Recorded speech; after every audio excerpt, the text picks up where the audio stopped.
and we know how much is being produced and how much will be brought into harvest this fall and what countries it'll come from, and when it rains in Spain, what does it do? We don't know that for pharmaceuticals. We don't know when something's going to pop up and cause a major problem in our market, and our health is too critical not to have that map. Thank you for those points. Yeah, and a few quick ones from me. Just want to clarify that FDA can do unannounced foreign inspections. You can do it, for example, with the people who work in the India office within India.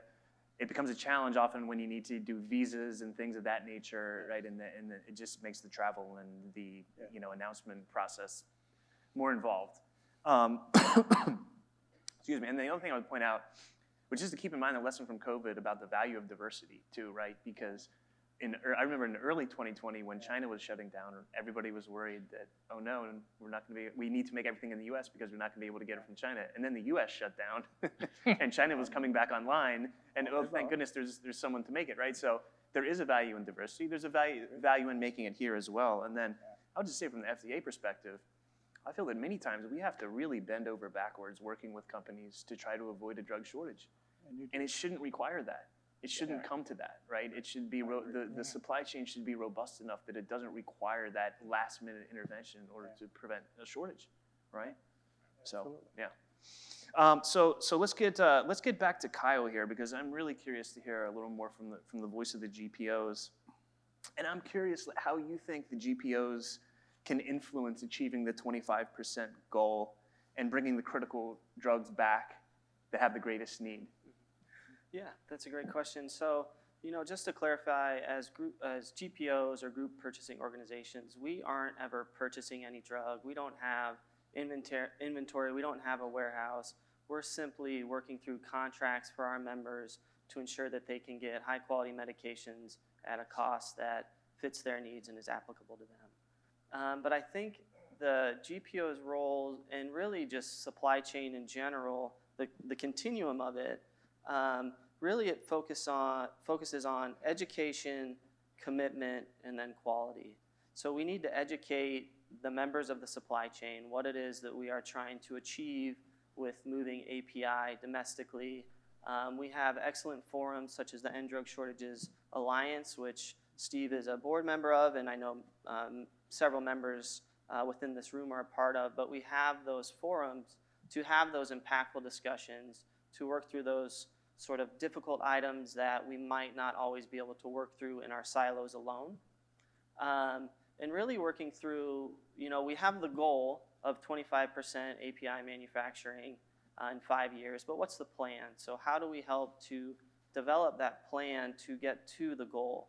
I think that's going to be a really important focus. And then the second piece is commitment. So we are going to now produce API domestically. We need to ensure that it's purchased. We need commitment agreements so that these manufacturers that are investing all of these resources to manufacture it domestically have someone to sell it to in a insured fashion.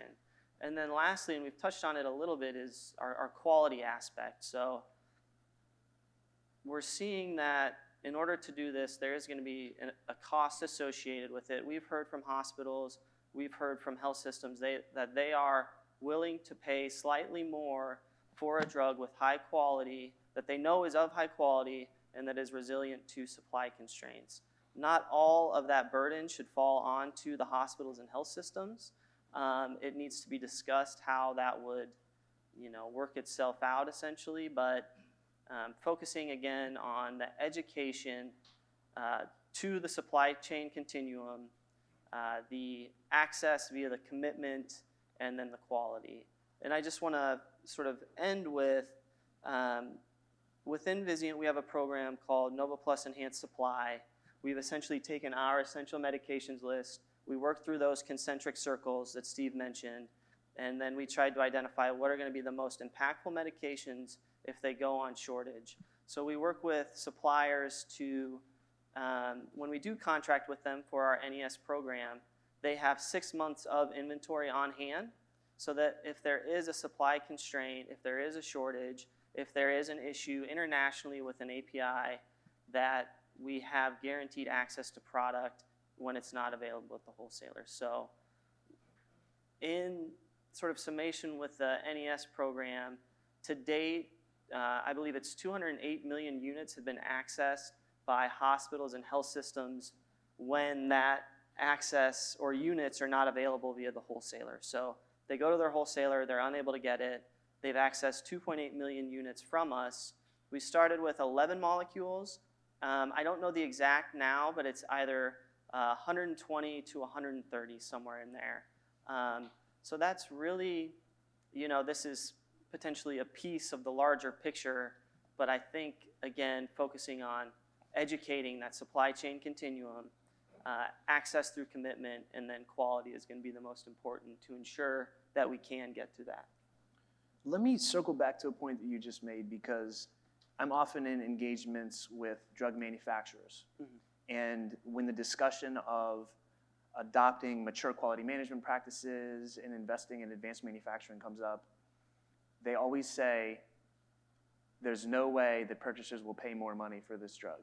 And you're saying you believe that if you have a quality product with a robust supply, that purchasers will be willing to pay slightly more money for the drug.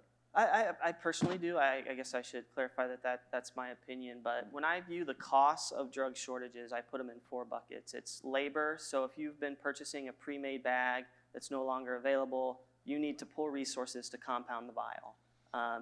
That is extremely time-intensive, resource-intensive. The next cost would be inventory. If your preferred contracted item goes on shortage, you are now purchasing more of the drug to ensure that you have it available to treat your patients, and you're potentially purchasing an off-contract item. So that's an incurred cost as well. So there's a monetary value, but then there's also a patient-centric value and provider, actually. So the next 2 would be burnout and mental stress that it causes the frontline staff. So when you think of a provider, they go to prescribe a drug for a patient that they know needs it. They are then informed that it is not available. The secondary aspect is the nurse administers the alternative.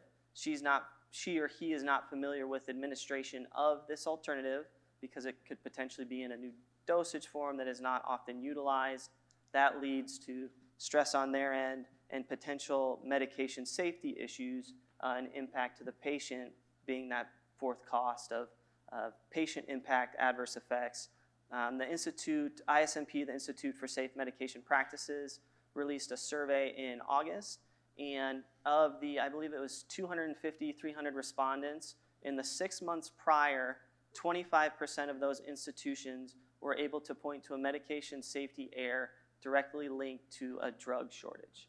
And so, again, my personal opinion, but looking at those costs, both financially and patient-centric focused, it is a potentially viable option if it's not a cost-prohibitive sort of product. Sure, absolutely. I appreciate you acknowledging the cost of drug shortage, because I feel that we deal with drug shortage so frequently that people just assume that these costs exist and they have to be there. You know, Right. you even talk to some people and they say, oh, there's no cost of drug shortage.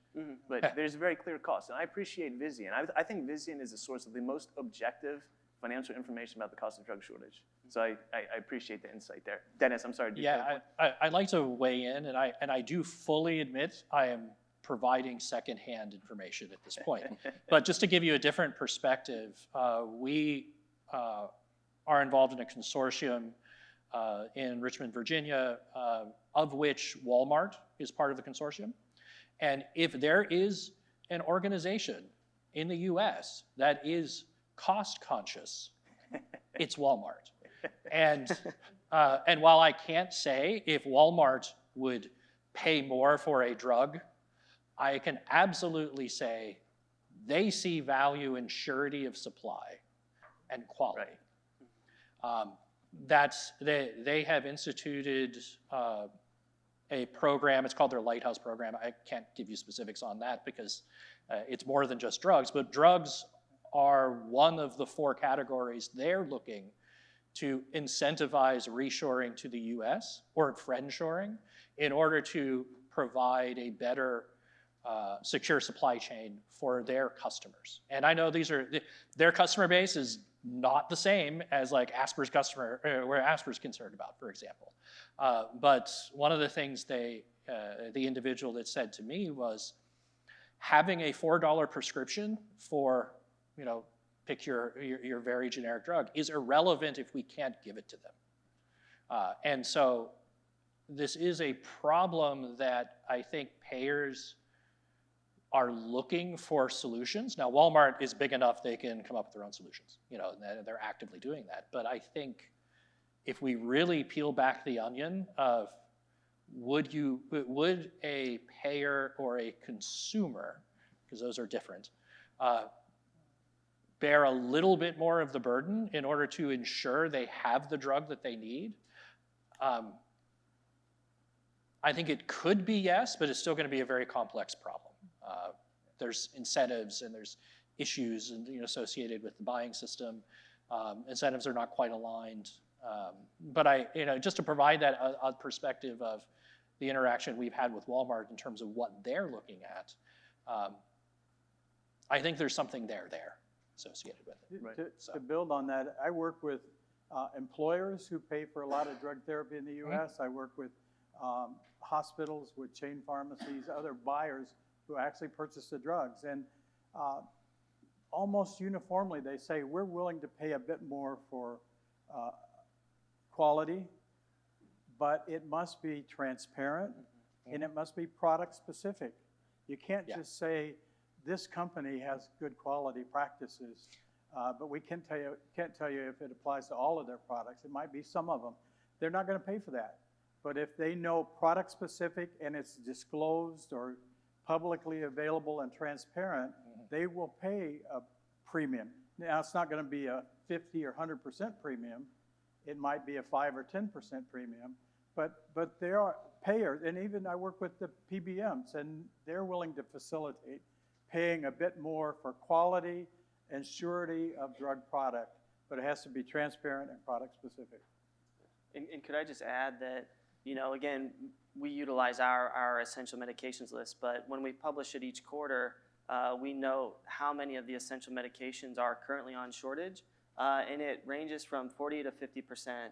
Every quarter is the number of essential medications required for life-saving care that are on shortage. And just to throw out some ASHP drug shortage numbers, there are, as of the end of this quarter, there were 305 active shortages in the U.S.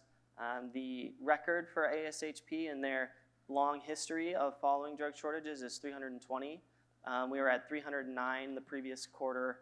So we are really at the cusp and the precipice of what hospitals and health systems can handle on a day-to-day when it comes to drug shortages and managing them, because they are so time-intensive, resource-intensive, and monetarily intensive that, again, quality at a product-specific level would be imperative, and I think the way forward.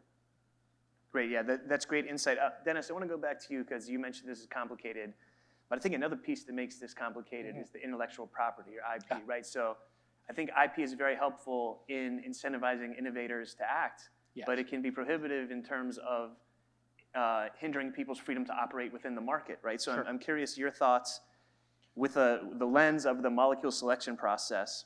What types of IP should we embrace and what types of IP should we avoid here? Oh, that's a fantastic question. So I want to separate, to answer that question, I think I want to separate IP into patent IP versus intellectual property that's trade secret, because I think those are different. And I think they have a different role within this. Within the patent protection IP, there's how a drug is made and what it's used for. That's well known.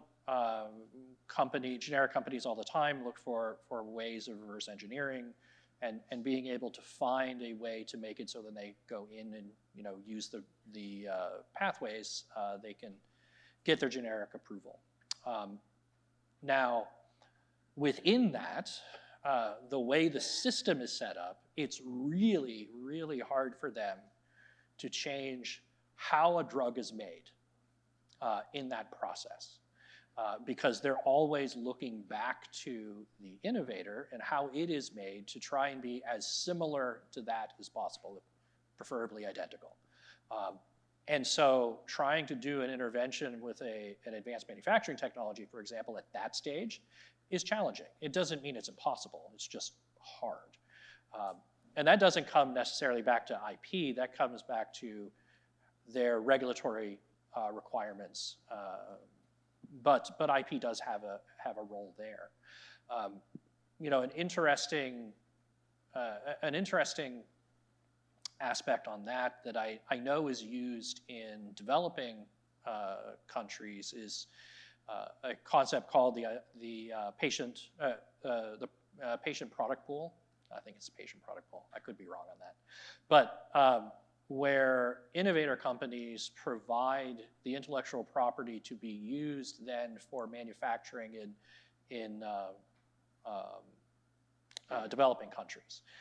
Something similar to that could be done in the US for drugs that are critical, where it's voluntary patent provision for a specific purpose. Now, of course, we're still talking about branded drugs. Doesn't really work for something that's been off patent for 20, 30 years, but that's a way patent and IP can interlace associated with that. The other aspect that we see all the time at USP is that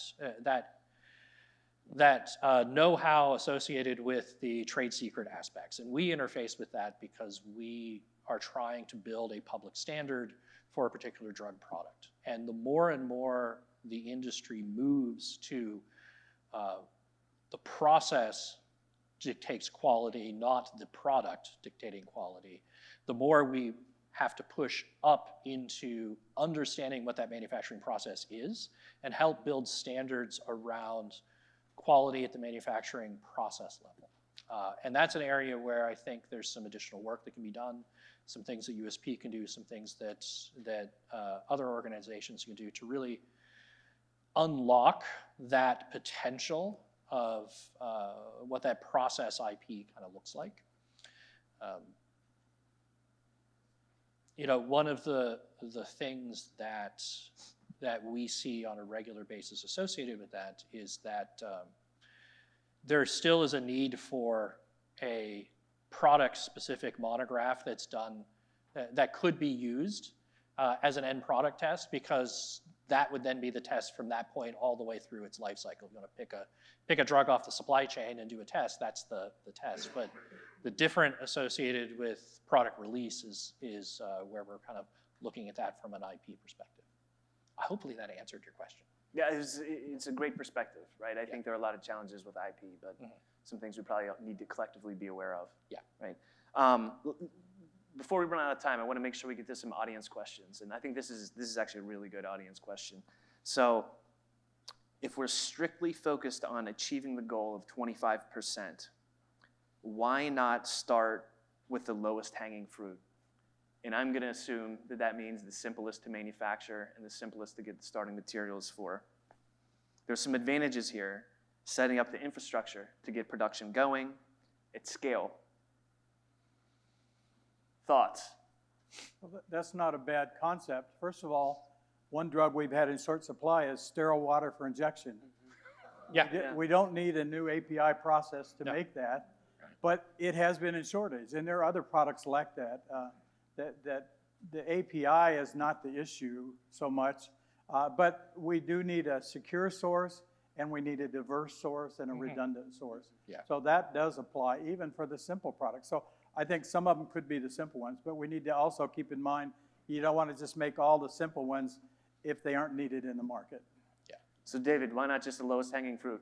It makes sense to me. You have to first establish the credibility for advanced manufacturing of those agents, and why not set the bar at a level that you can actually achieve and build that experience that you can, you know, leverage into more complex molecules, more challenging molecules.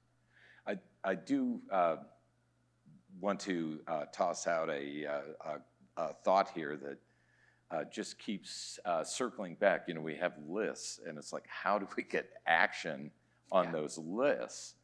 And, you know, it just strikes me that, sorry to go off subject here, but what really seems to be needed is to, you know, whether it's existing investments at HHS, where, you know, much of what you see in study sections are new molecules, new targets, all this sexy science that's most of it will be dead on arrival. You know, the 1 out of 10,000 agents, leads actually delivering. Seems like reshuffling the investment. And, you know, once we have lists and we really know what to go after, let's engage the bright minds in chemical engineering and chemical departments and small businesses, or maybe it's tax credits for larger companies to actually make those capital investments. I think that's how the ball is going to move forward. It's not just, you know, picking the low-hanging fruit. It's going to be redirecting our investments. Yeah. Good. So Dennis, USP perspective, what do you think about the lowest hanging fruit approach? I think, well, okay, now you asked me from a USP perspective. Okay, from Dennis. So now I have to think about what's the From your appropriate answer for perspective. USP. You know, from a low-hanging fruit, yeah, you know, why not start with something that is relatively easy and simple and well-known and et cetera. That would make sense. Likely we, you know, from a USP perspective, we likely have standards associated with it. We can help provide support associated with doing the early stage and then scale up, you know, perhaps rapid tech transfer, all these things that can be done. I just don't know if the lowest hanging fruit has the impact beyond the percentage. You know, the lowest hanging fruit might have an impact on getting us to 25%, but I don't know if it actually helps the supply chain yet. You know, until we do that analysis in your circle, you know, it's hard to tell. And now if I could answer that from a dentist perspective, I think the lowest hanging fruit is the drug someone is willing to pay for. And if that someone is the US government, fantastic. If it's investing in a new way of looking at making drugs and putting that research dollars there, that's fantastic. If it's CMS that says, I'm gonna pay 25% more for a drug that's made in the US as opposed to made somewhere else, fantastic. But I think honestly, I think it comes down to the economics. And if someone is not willing to pay for that intervention, then it's highly unlikely it'll get done. All right, so we're almost out of time. I just want to give everybody opportunity. Lightning round. We're writing a paper for OSTP related to molecule selection. What is the most important thing that you want in there? Steve, go ahead.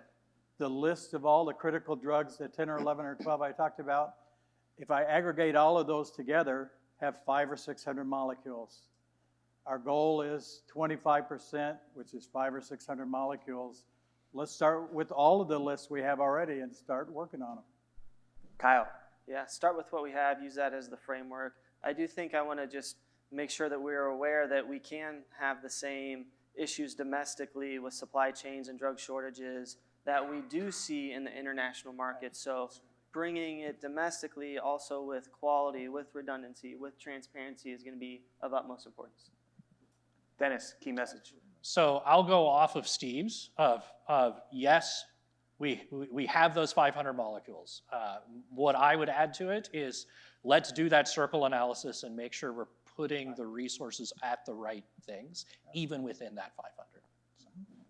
It's essentially the same concept as incentivizing the change, right? Because it's not changing at least so very slowly right now. There needs to be some way to motivate, and whether it's market solutions or tax credits or are redirecting funding mechanisms to drive that, to incentivize that change. I think that's what's going to move the ball downfield. Everyone, help me thank our panelists, Stephen, Kyle, Dennis, and David. Thank you. Thank you, everyone, for returning timely back from your lunch break.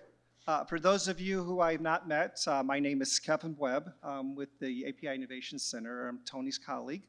I'll be doing the closing remarks later today, but I just wanted to take this opportunity to introduce our moderator for panels 3 and 4, Kurt Karst. Though you had a chance to hear from Tony earlier, what I want to do is just kind of refresh your memory since he's a new face as our moderator up here. And I'm looking at Adam Fisher back there. Adam, you did a really nice job. So Kurt has a high bar to achieve. I was thinking that myself. As the moderator role. So I'll let you two kind of duke it out who's going to be the moderator for next year's job.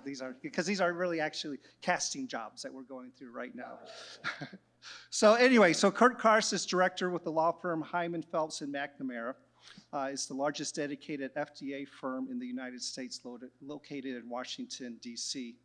Kurt provides regulatory counsel to pharmaceutical manufacturers, specializing in wax patent and exclusivity, drug development, and pediatric testing. He aids clients in product lifecycle management, approves strategies, post-marketing issues, and exclusivity. Kurt is co-founder and primary author of the FDA Law Blog, through which he leads the response to new FDA rules and regulations by sharing his interpretation with the broader legal community. So please help me give a warm welcome to Kurt as he introduces our next round of panelists.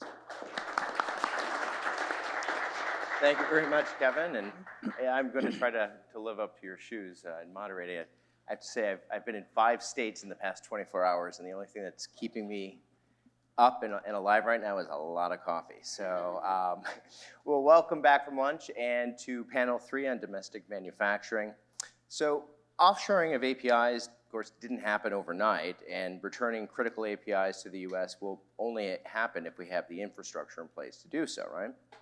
So this effort's going to need investments in the necessary equipment and utilizing existing and at many times idle capacity to manage the cost of investing in the US's manufacturing capacity future. However, a critical part of that is that the government can't do this alone, right? And nor can the private sector. There must be a partnership between the two that considers the needs of our private manufacturers and national health security and reliability. With that said, this panel will have our panelists share the path and essential steps to increasing domestic manufacturing of APIs. So with that, I'm going to introduce each of the panelists. So directly next to me is Andrew Gantz. He's VP Commercial and Strategy at Mallinckrodt Pharmaceuticals. Andrew heads Commercial Business Development and Strategy for Mallinckrodt Specialty Generics, a leading US producer of essential medicines with the largest API plant. Before joining Mallinckrodt in 2019, he spent a decade at McKinsey & Company driving operational and quality improvements in global pharma factories. Next to him is Ed Price, former CEO of PCI Synthesis, which is a leading pharmaceutical CDMO, the largest small molecule drug substance manufacturer in New England. With 25 years of CDMO experience, he now serves as a small molecule life science consultant, aiding private equity firms and emerging pharma companies in CDMO engagement, project evaluation, and organizational development. Next to him is Fernando Muzio, who is a professor of chemical engineering at Rutgers University. Dr. Muzio has dedicated the last 2 decades to pharmaceutical product and process design. His research spans various areas, including continuous manufacturing, powder handling, and capsule filling. Dr. Muzio, with over 260 research papers, that's a lot of writing, contributes to FDA events and serves as a voting member on the FDA Committee for Pharmaceutical Sciences and Clinical Pharmacology. He also serves as the director of the National Science Foundation Engineering Research Center. And finally, our last panelist, Karthik Raghavan, who is the founder and CEO of Sentio Biosciences, which is a St. Louis-based pharmaceutical development and manufacturing company that specializes in API and drug product development, With 2 registered drugs in the market and an active pipeline, he operates an innovative API manufacturing model with focus areas that include antiparasitics, osteoarthritis, anti-inflammation, and oncology. So thank you everyone for participating in this panel today. So we've got a lot of topics to cover here and not a lot of time to do so. So before we actually get to the reshoring 25% of small molecule APIs by 2025, bold goal, before we get there, I think we need to begin to unpack this. Before unpacking this initiative, let's take a step back and acknowledge that this is really going to need the support of manufacturers. There are various reasons why most generic APIs have been offshored and why manufacturers have avoided producing them domestically. I can tell you in my own practice, every day I work with generic drug manufacturers, biosimilar manufacturers, and their biggest concern when it comes to offshoring and APIs is this right here, right? We need it costs a lot of these, and the profit margins in the industry, particularly in the small molecule world, are really, really thin. So you do what you need to do to save costs, but how can we bring this back? So to that end, and we'll start with Ed here, from your vast experience in the manufacturing industry, what commitments or priorities would you need to see from government or the supply chain before you would change your actions as a manufacturer? So we'll start with that, then go to Fernando. Well, I think you really hit the nail on the head. It's an economic issue. When you consider that 80% of the prescriptions written in the United States are generic, and that entire business is only worth about $50 to $60 billion, and the remaining 15 to 20% of pharmaceutical prescriptions written in the United States is worth over $300 billion. Couple that with the fact that the average API and finished dosage manufacturer gets about 6 to 8 cents of every dollar that gets spent, and the other 90 plus cents per dollar goes to the wholesalers, distributors, the pharmacy benefit managers, and the pharmacies. So we have an enormous value issue here, and it needs to be addressed. And if it's not addressed, you're going to have a really hard time making progress on this issue. Coupled with that is the fact of having an actual customer to produce a pharmaceutical or API for. If you look at what it takes to actually get a product to market, to develop the API, to scale it up, to make demonstration batches, to file a DMF, and everything entailed in doing that, coupled with the finished dosage manufacturer who has to repeat all of that as well. You're talking millions of dollars of investment and anywhere from 4 to 6 years worth of time. So markets change very dramatically. So anything that looks like a great idea today and you invest millions of dollars in doesn't necessarily mean that there's going to be a market to actually reap that harvest 4 to 6 years down the road. And that's a challenge that we ran into numerous times in trying to develop generic drugs, here in the U.S. So there are potential solutions for that, but these are in my opinion, as a domestic manufacturer, really the 2 main issues that need to be addressed. Dr. Mozia? Well, I agree. Actually, the point is that unless we make this sustainable and profitable, it's just not going to happen, because the same reasons why the industry moved out in the first place are still going to be there, right? Add to that all of the concerns about environmental permits and all that, and indeed, if you don't fix the overall underlying reasons why we allow the industry to go out, whether national security is a concern or not, right? We're not really going to achieve a sustainable solution. What do you think some of those underlying, and what are the major underlying reasons? Well, I mean, what we see in the last 30, 40 years, why did the industry move API manufacturing overseas, right? One was labor cost, but I'm not sure that was the primary reason, right? But the speed at which you could do things in other countries, the delays in getting government approvals, the pressure with environmental regulations and lots of other things, were the reasons that motivated industry to do this. I think that there is a significant amount of regret in many cases. I have heard many friends from industry that have shared that they wish that it had not happened, not only for whatever moral or political reasons, but rather because of the difficulties of actually managing manufacturing operations halfway across the world, the difficulty in communication, issues having to do with, dealing with the regulators back home, et cetera. All of that has been a suboptimal solution, right? So. Could I just add real quick? Go ahead. The value actually is there. It already exists. We're the only country in the world that distributes the drugs the way we do. And the actual people who are actually creating the value get the least amount of money. So, the question is does Congress and the administration have the political will to change or at least modify the system to extract some of the existing value, give it to the manufacturers so that we can make this a more viable and sustainable industry? So what I'm hearing from you is, in terms of what commitments or priorities do you need, let's say, as a API manufacturer in New England? What do you need to get started? Which is, you need a commitment from the government that they're gonna find value for you. They're gonna help provide you value. But that's not the first step. That's the second step. The first step is clarity of mind. What exactly are we trying to do? What problem are we trying to solve? 25% of what? By what criterion? What exactly are we being asked to do?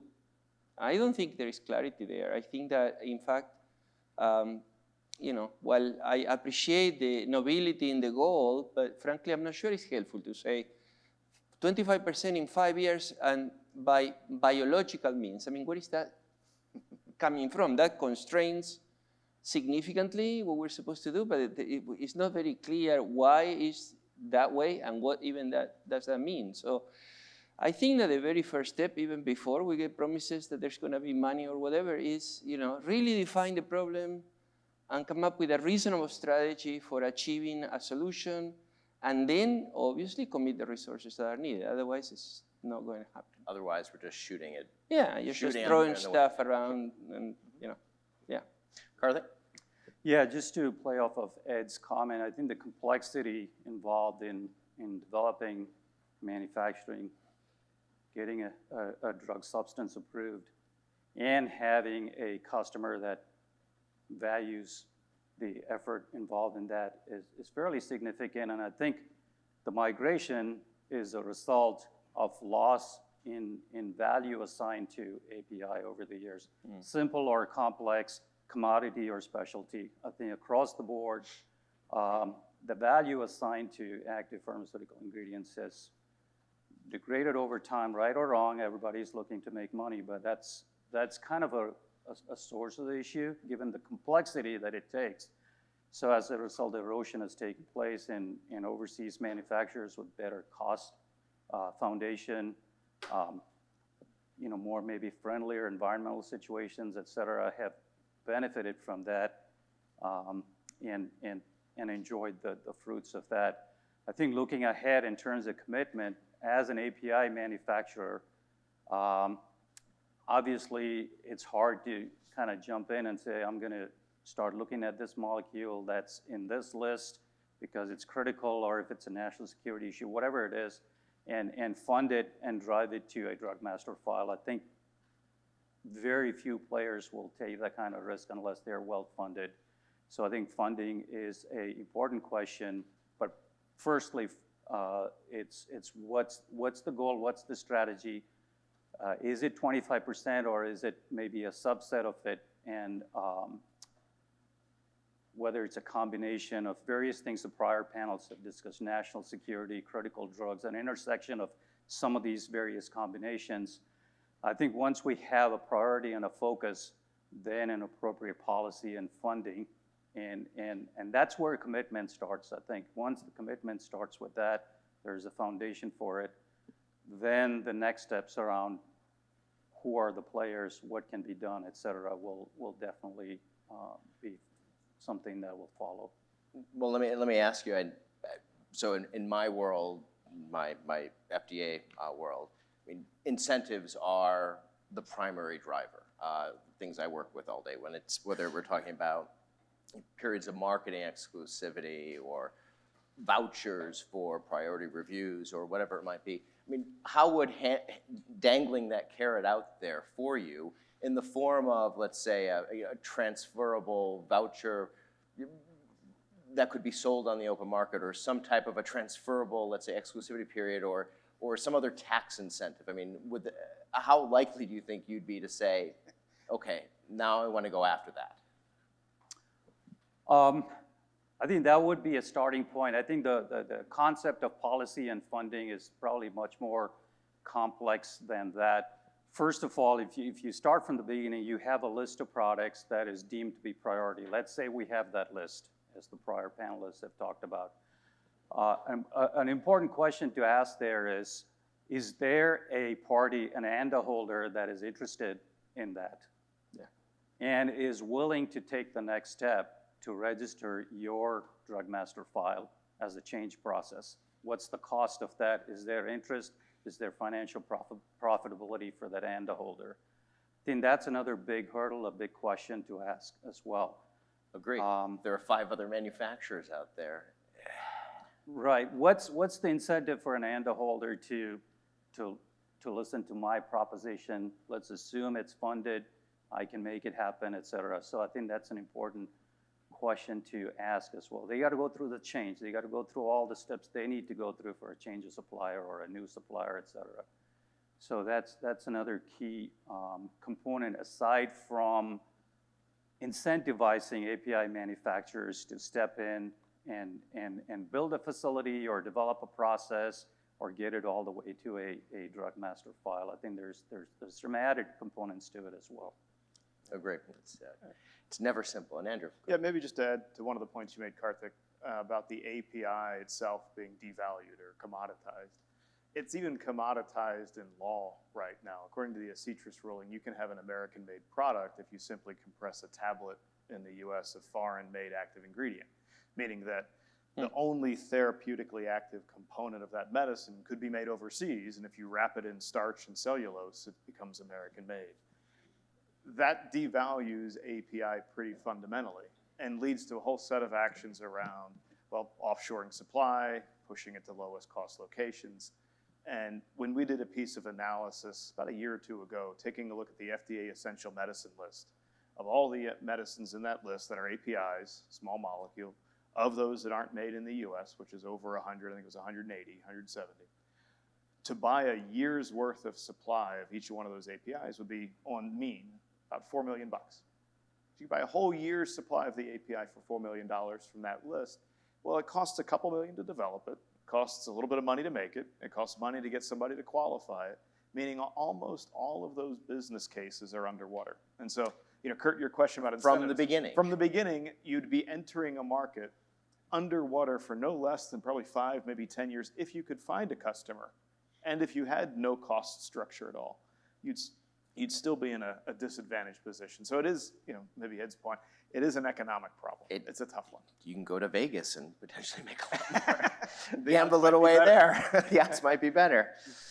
Okay, well, let's move on to the second question. So whether it's the previous or the current Biden administration, Congress, or the general public, there's clearly a growing concern about drug shortages and efforts to build supply chain resiliency through domestic manufacturing. I mean, it's something you see, at least I certainly do now see, almost every day in the trade press, even in regular non-trade press.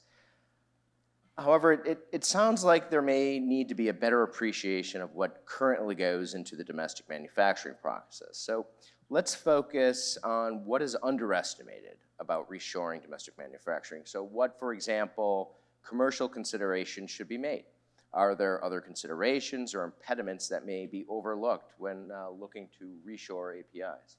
Andrew, we'll start with you. Yeah, happy to. So our enterprise makes more essential medicines, I think, than any enterprise in the country on a tonnage scale. And we know we compete overseas on those products. And when we take a look at the drug shortage list, it's challenging to get the business case built that makes sense. And so in speaking with representatives in Capitol Hill and White House and such, they all nod in appreciation of the need. But when it comes to taking a look and picking medicines, which is difficult to do, and then building a business case for incentives, there's a tremendous reluctance to engage, I think, in some of the real meaningful details. So you asked the question kind of what matters. Well, for instance, when we make it, are you going to help offset that initial capital risk? It takes a couple $1 million if you have a factory to develop. If you don't have a factory, it takes even more cost, a lot more cost. Who helps de-risk that initial investment? Is someone willing to put the money up front? If they do, and you make the product, are they willing to buy it? So we've seen situations where the money goes in up front, but there's no customer on the back end because your cost structure is too high. And so now you've put the money in, you've hired an employee base, you've made a product, developed it, gone through the FDA process, and you have no customer. So there's a part of, do I have a customer? Is the government willing to be a purchaser? And then lastly, in the marketplace where you ultimately want to succeed, you don't want to be beholden to a single buyer, even if it is the government. Are you competing in an even playing field? In other words, am I competing against competitors who have fundamentally lower cost structures and government subsidies of their own who are simply going to undercut me? Do I get any favoritism for being American-made? According to the laws in the books today, we don't. And so you're competing without the funding up front, right? It's hard to get that de-risking, with no guaranteed customer in the middle, and in a marketplace that has no interest in treating you fairly, even if you're American-made. Those are stacked against you pretty significantly. So policy levers that help de-risk that up front, help provide some assurance of purchasing either through a direct contract or favorable CMS rulings, the AMP Act has proposed a few, and which help keep the playing field level. I think actually all might be required, not one. I'll even add, not even the upfront, but the back end too, once you manufacture, have the product out there, because there are certainly many circumstances where the drugs we're talking about, they're off patent, off exclusivity, right? Yeah. Old drugs. And the brand name labeling probably hasn't been updated if it has been manufactured in decades. And then you've got the plaintiffs bar out there, right? Looking for opportunities to sue because of some injury, which ends up resulting in tens of millions of dollars in damages sometimes. That's another pressure on, because who's going to pay that penalty at the end? But we're hearing the manufacturers, right? Foreign manufacturers saying the U.S. market's becoming less and less attractive than even their domestic India market or European market. So they're looking at it's so bad, and Ed, you comment as well, but the pricing profile in the last 6 years for a 30-pack of pills has gone down 50% because of the consolidation of the buying groups. The market's unattractive to everybody. So to come in as an American manufacturer trying to do the right thing at a price point that's higher when everyone's leaving, it's awfully tough. True. So Ed, what commercial considerations are we overlooking? Well, you know, marketplace. That's really the driver, you know, in parallel with all the economics. Look at the federal government. You know, quite frankly, you know, I don't want your tax breaks. You know, we're already $33 trillion in debt. I don't need to add to that, and I don't need your funding. What I need is a customer. Okay, so if the Department of Defense and the VA and Medicare and the Strategic National Stockpile all got together and combined their buy of pharmaceuticals, that's a pretty sizable market. Okay, and then went ahead and said, look, these are the first 50 strategic drugs that we want developed and manufactured here in the United States, and then the companies that we can get who have the right technologies and the right facilities to step up and manufacture them, you know, you get them approved, and we're going to buy from you at this price, okay, whenever that takes place, 3-4 years from now, and we're going to give you a contract for 10 years, and we're going to guarantee that business. You know, and by the way, we're going to use legislation to streamline drug distribution in this country so that we can extract the value, and this is a net zero-sum, you know, expense, you know, across the industry. Okay, this can actually be paid for with money that's existing in the system if we simply just, you know, reallocate the existing spend. Let me push on a little bit. Streamline. How would you streamline? How would I streamline? Well, I mean, we have you mentioned legislatively. Oh, sure, absolutely. We have a very convoluted system. We're the only country in the world that distributes drugs the way we do, which is wholesalers and distributors and pharmacy benefit managers and pharmacies. You know, there's a number of different models throughout the world of how countries distribute drugs to their populations, and we're the only ones that have this, quite frankly, this convoluted and layered structure which extracts literally billions upon billions of dollars out of the system. That's not value add. which could be moved upstream to manufacturers to help solve a lot of the issues that we have. But this is an entrenched system that's been in place for a very long time with a lot of lobbyists and a lot of money. So, good luck. Agree. Dr. Muzio. Well, I'm not sure if I should get into this particular topic since it's not really what I do. But I am interested in, thinking a little bit about the more general question of, do we have everything we need to do this? The answer is yes. I mean, come on, this isn't that complicated. The technology is fairly straightforward. I don't believe that we have to use advanced manufacturing across the board as a requirement. I am very big on advanced manufacturing, been working on that for 25 years. But I think that we should use a technology that fits the need based on what we are trying to do. And I keep going back to, what is it that we're trying to do, really? I mean, I'm a little confused, frankly. Are we trying to address a geopolitical risk of a potential war with China that we have, generals talking about that openly, so I don't think I'm breaking any news here. And the aftermath of that, where suddenly we can no longer import 80% of what we give to patients. Is that the problem we're trying to solve? Then the answer is no, 25% of APIs. The answer is, okay, how do we de-risk that situation the quickest, right? And in that scenario, if what we want is to get ready to address that problem, frankly, the commercial considerations in the short term are completely irrelevant. Because in that situation, this becomes the only source of medicines, right? And we better have that available quickly. So if that's the problem we're trying to solve, that has one set of answers and one set of mechanisms. As opposed to, are we trying to grow a sector of the economy? And what I'm hearing is there is no money in it, right? So what you guys want is to change the game so that there is money in it, right? So that it's worth doing for economic reasons, yes? But that's a totally different proposition, right? And so what are we trying to do and why? And I do believe that we should make APIs in this country because I'm very worried about the risk of not making APIs in this country. But I want to know what problem we're trying to solve. Yeah? Yeah, Go ahead. I'm happy to articulate an analogy, perhaps. So early in my career, worked at automotive, Ford Motor Company, and there were boom-bust cycles, right? The automotives made money, they lost money. Their supply base made money and lost money. Whenever they lost money, your quality scores plummeted. And you had car recalls, right? Your supply base became corroded because of this boom-bust cycle. It's probably still going on, but that was 20 years ago. When I look at our industry, pharmaceuticals, we're in a bust cycle, and we've corroded our infrastructure and the ability to consistently serve our healthcare needs. So separate even, I think your question's excellent, right? Separate even from the China issue.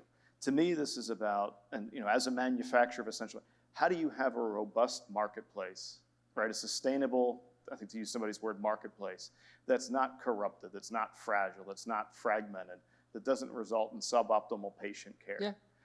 That is a harder question to solve, Sure. Admittedly. It's not going to get the headlines that war with China certainly would. But sometimes hard things are the subtle things to work out over time, and I feel like that's what we're at. And, Well, but just to supplement, the previous answer, there's a third scenario, right? Possibly what we're trying is to minimize shortages, which I think is a very, very desirable goal, right? Considering the human cost of shortages. Mm-hmm. But it's documented in multiple reports from FDA, from the Senate, whatever, that at least 62% of shortages are attributable to quality. And the other 38%, many of them, they don't know why, so they might be higher than 62. But if we want to address that problem, it's also recognized that the key issue is the immaturity of the quality control systems, right? So 25% of APIs has nothing to do with that in theory, right? In principle, it's not the correct approach. It's more like, what kind of quality requirements should FDA have in place? What kind of quality scorecard can we create so that quality can be recognized and paid for, right? And so then, what kind of money do we attach to high quality manufacturing? And there are technology solutions for that. It's not continuous flow chemistry per se. Continuous flow chemistry is part of that, but there's also advanced PAT, process modeling, a whole bunch of other things. So one more time, what problem do we want to solve first? Yeah? And interesting, it was very timely. I was this morning actually just reading it. So legislation was just introduced by Congressman Tenney in New York to create tax incentives for small molecule and biosimilar manufacturers who manufacture in the US. And the way she poses in her press release, the issue is actually the China. It's that gets all the headlines, right? Which is currently the generic drug industry is experiencing a trend toward centralization in India and China due to their significantly lower production costs. However, this shift raises concerns about inadequate drug safety measures and the potential for supply chain disruption. So clearly what plays up on the Hill is China, India, that sort of thing. But they have no appreciation for what it takes. Yes. We're not making, tuna sandwiches here, okay? I mean, they have no idea. I mean, that's what they think it is. They think it's something that you Just go make it. Just go make it, right? They don't understand, the amount of work and technical expertise required to produce these products and the regulatory hurdles that you have to go through to get an approval and the time scale that it takes to do that, okay? And because it's just a pill. Because it's just a pill, right? Or it's just a white powder. That's right. Okay? That's right. No, but I think, so to that point, I think whether it's China or shortages, or if you get enough politicians having something they can plant their flag on, in some ways as a manufacturer, I don't care what they call it, as long as it's moving towards a solution. I don't know if that's helpful, but if somebody wants to call it China, great. As long as the solution helps. Solutions can be divergent, absent a long-term, well-thought-through plan, right? And the ability to do long-term thoughtful planning is not, I would call, a characteristic that you would think of first when you think of Washington and the political process, right? So I think that's, to me, that's the first problem we need to solve. Well, Andrew raises a good point, which is, yes, we have to focus in perhaps rather than out, what is going on ex-US and focus on building domestically and focus on the problems here. But there is, does a boogeyman out there help drive some of that change? Karthik, go ahead. Yeah, so back to your comment on what are the impediments, I think I go back to funding. Generic APIs, new generic API factories being set up, new generic R&D efforts, regulatory efforts. These are typically not going to be sectors where private equity or venture capitalists are going to come in and invest. The kinds of returns that they look for are more engineered towards new products, new drugs, et cetera. So we're back to the question of funding. Assuming that we have a strategy and a clarity, let's kind of start from there. That itself is an open issue, but if there is clarity on that, I think funding is the number one starting point. How do you start when there is probably not any kind of organic funding because of a lack of a business case within a company or within a set of companies? And do you go outside? There is very little private equity appetite for this kind of stuff. So we're back to that question of funding. Step number one, that's I think an impediment. We talked a little bit in the prior panels about technology, advanced manufacturing, alternative routes of synthesis, et cetera. I think that needs, while technology can cross the barrier in terms of maybe lower costs, more simple raw materials to deal with, and all the other benefits that prior panelists have talked about, then there is a regulatory aspect that needs to be addressed as well. An API made from a different route of synthesis could generate other regulatory impediments. New impurities are formed. Are they toxic? Does that mean a new kind of BE study needs to be done or a more expanded study needs to be done on the part of an ANDA holder? What are FDA guidelines on those kinds of things? I think those need consideration as well. So there's benefit and potential impediments in terms of new technology. So those need to be carefully thought through as well. The other thing that as an API manufacturer, the people side is also going to be an important thing. I'll live here in St. Louis 35 years ago. I think statistics was that 70 to 80% of St. Louisans worked in manufacturing and rest in service. I think those numbers are flipped these days.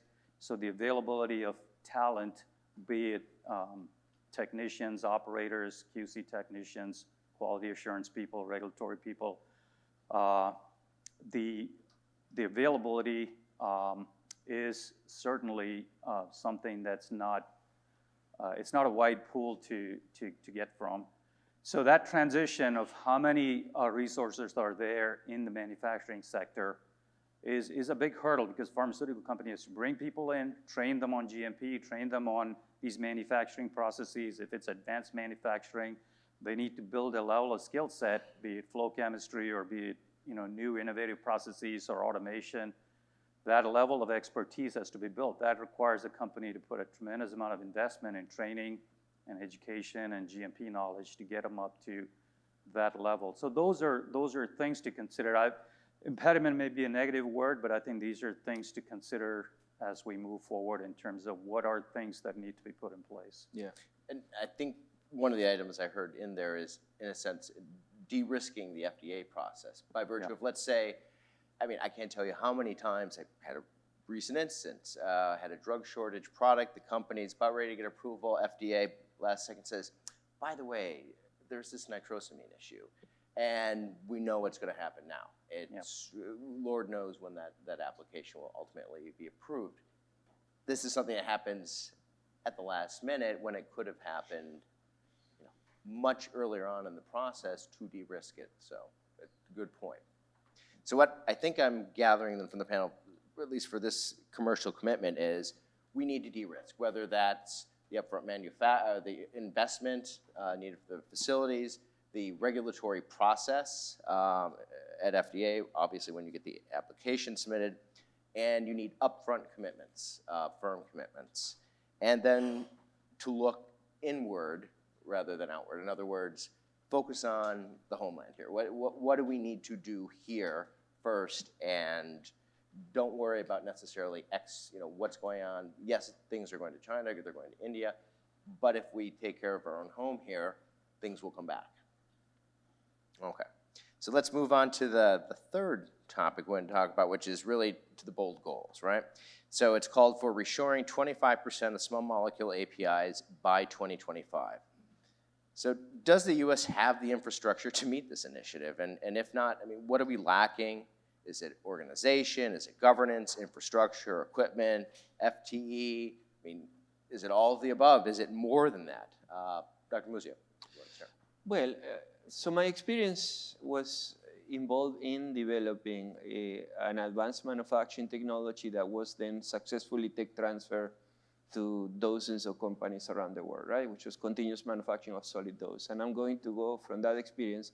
It took us 5 years to fully demonstrate the technology, and it took us 5 more to really tech transfer it to industry, and it took the FDA another couple of years to approve the first applications, right? So these are processes that take a number of years. In some sense, they require sometimes a culture change to some extent, right? So we shouldn't underestimate the effort involved. Is multi-layer. You have to be interacting with a whole bunch of players, right? You have to create the right mechanisms so that you can integrate the process, demonstrate it, convince people. It's no different, I think, in that sense. It's much bigger, though, right?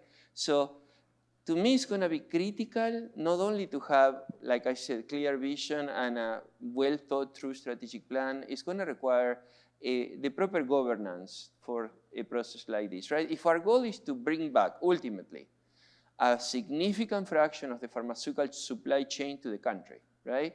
And it's not just about the last 2 or 3 synthetic steps, but all the way down to chemical building blocks that we make a lot of, right? And be able to make the key starting materials, make the intermediates, make the finished product, etc. If that's what we're trying to do, right? Well, it's going to require a focused entity that is doing that and doing that well and doing nothing else. It's going to require some kind of a coordinating entity that really focuses on accomplishing that goal, that is accountable to wherever the resources are coming from, and that can hold also accountable the people who are supposed to do pieces of that, right? Without something like that, frankly, I don't think this is just make sure there is money there and let the market take care of it, right? I think that there is no way to predict how that's going to work out. So I think governance is very, very critical here. In terms of technical resources, yes, we do have them. And we don't have enough trained people. Well, we can train people. I'll give you one reminder of something. The US universities transition from being about 10% online to being 100% online in 2 weeks at the beginning of COVID. Remember that? When we send all the kids home? And 2 weeks later, they were having classes, yes? So there is no question that we can implement training programs, not just universities. There is trade groups, there is trade organizations, there is professional schools. We could train people. We have the equipment, we have the technology. We don't have the factories. Okay, if Taiwan can build 160 factories, so can we, right? What we don't have is the clarity of purpose, the political will, and the plan. That's what we're missing here. That's actually a very, I think, astute observation. Because when I was thinking about this question before, I'm thinking, listen, we're on the cusp of, for all intents and purposes, on the cusp of 2024. If this is by 2025, let's be serious, can it happen? But your comment about COVID is and you're absolutely right. Where there's a will, there is a way, and things happen just like that, right? I mean, so we had to do is cultural shift can occur quickly if there's an incentive, a fire to do so. Yeah. Karthik? Yeah, I just echo that. I think I add to it from a physical capacity or interest on the behalf of API manufacturers. I think that'll all fall in place so long as all the precursors are taken care of. The economic viability, strategic goal, a regulatory framework within which new technologies can be implemented, et cetera. I think manufacturers will be there, willing to utilize existing capacity or add on capacity to get in and be part of that. So I don't think that would be necessarily an issue.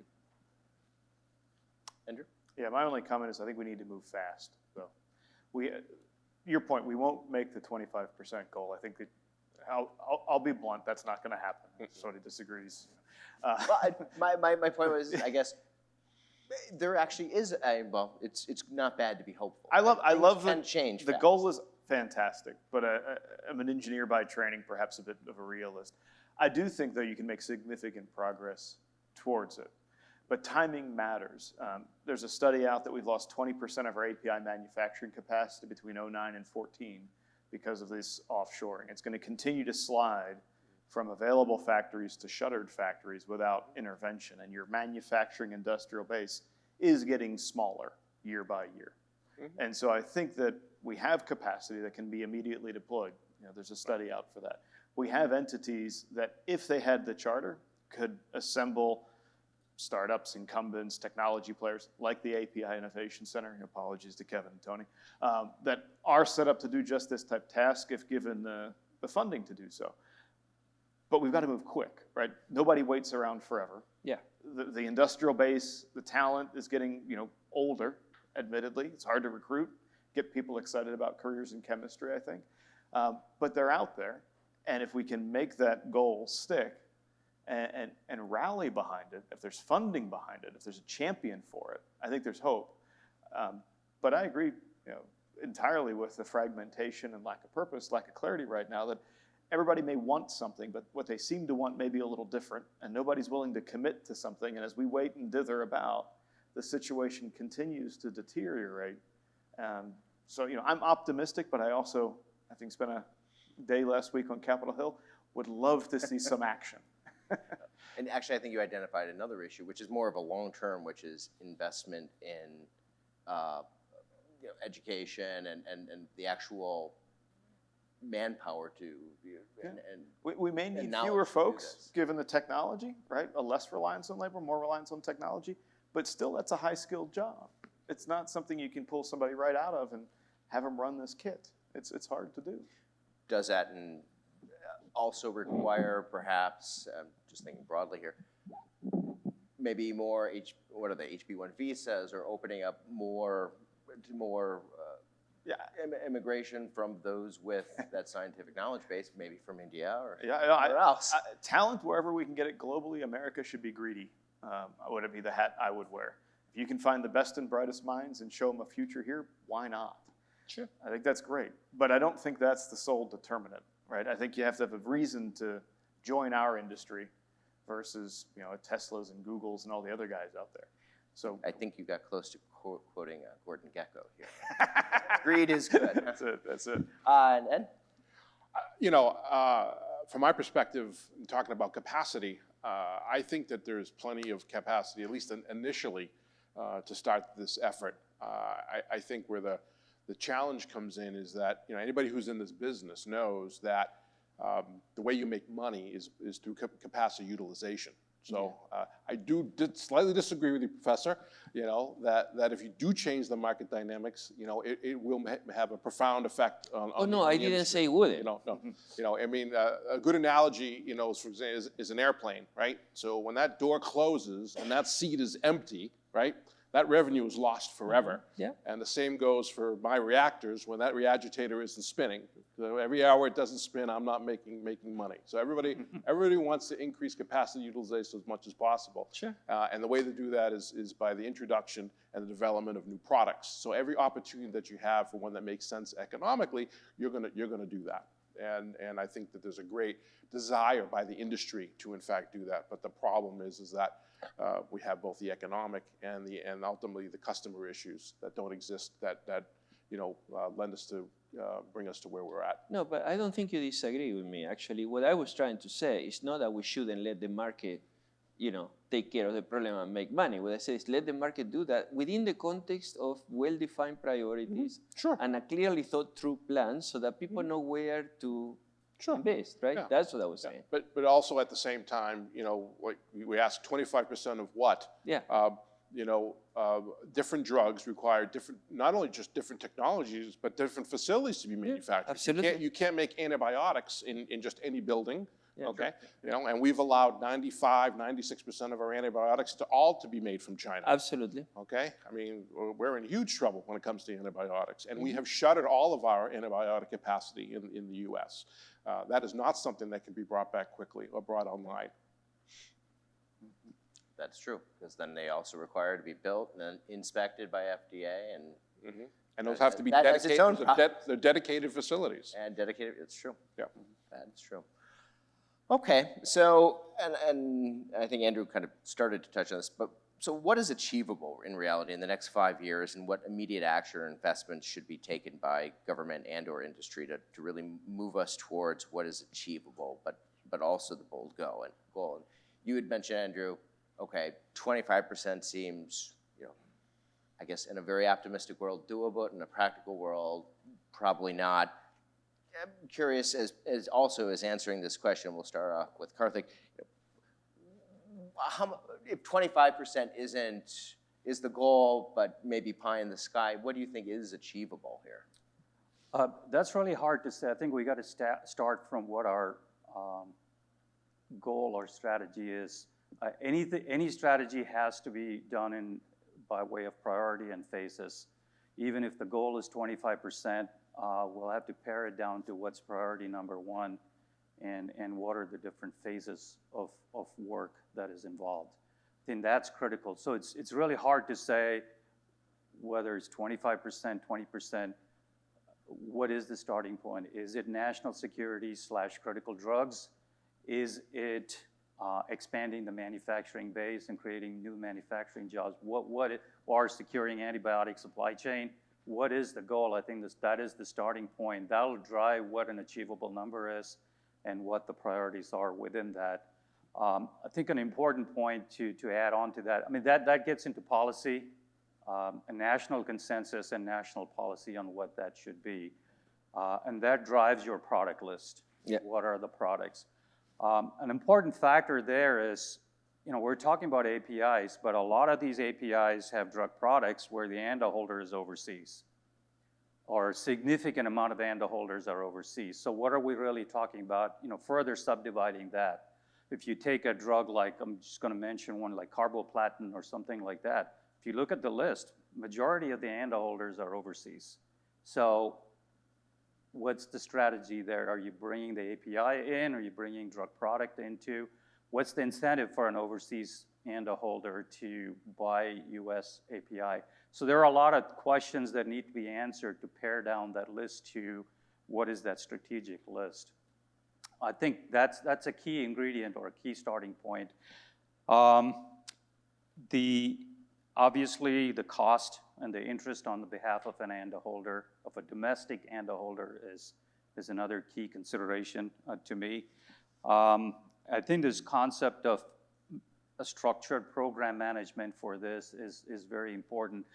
This is not something that can be just a policy and a bill and a bunch of money allocated to it and things will happen. I think it's got to be a coordinated effort that requires building a network or a consortium of API manufacturers, R&D companies, equipment manufacturers, universities, community colleges, automation companies, what have you, a whole ecosystem of participants in this effort. Absolutely. Clean room manufacturers, what have you, that can then be tapped in through a structured, coordinated program whereby, depending on who has the best fit for certain molecules, they bid and they win the contest or so have you, but there's adequate funding to de-risk them from going forward with these kinds of things. So I think that's another key ingredient.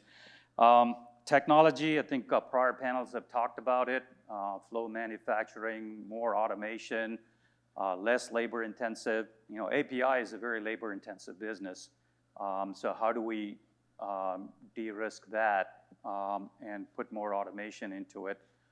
So their technology plays a key role, as well as new routes of syntheses. So those are all also key ingredients to consider.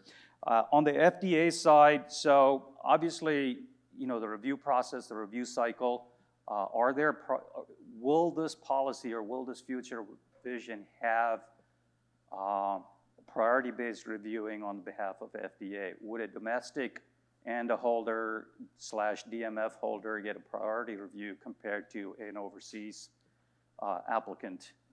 Would the change on behalf of an ANDA holder be viewed as a priority? So I think those are some important questions to put forward as well.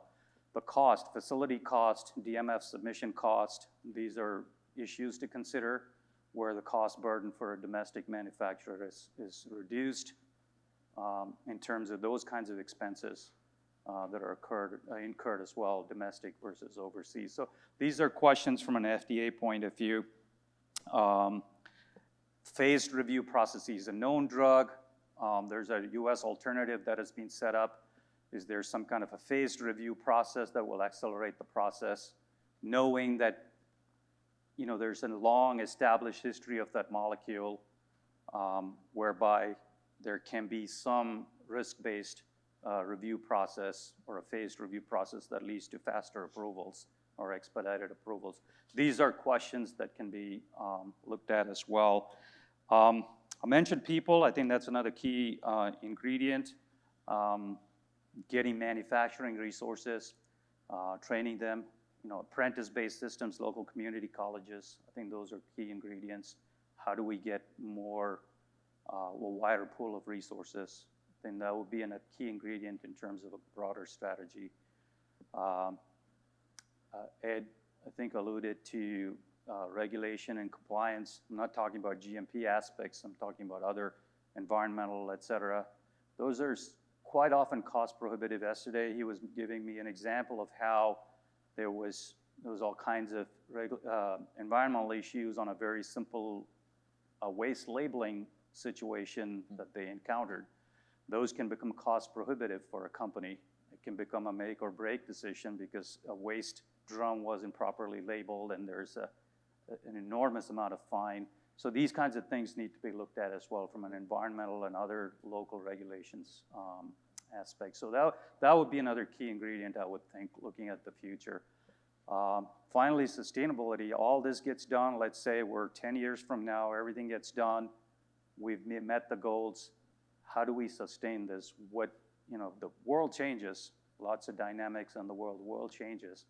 How do you sustain this and how do you keep this evergreen? I think that's another ingredient of this overall plan as well that we need to consider. I'm going to grab onto one of the ideas that you had, which was FDA costs, right? And there are FDA costs that are costs in time, right? And there are actual FDA costs of money.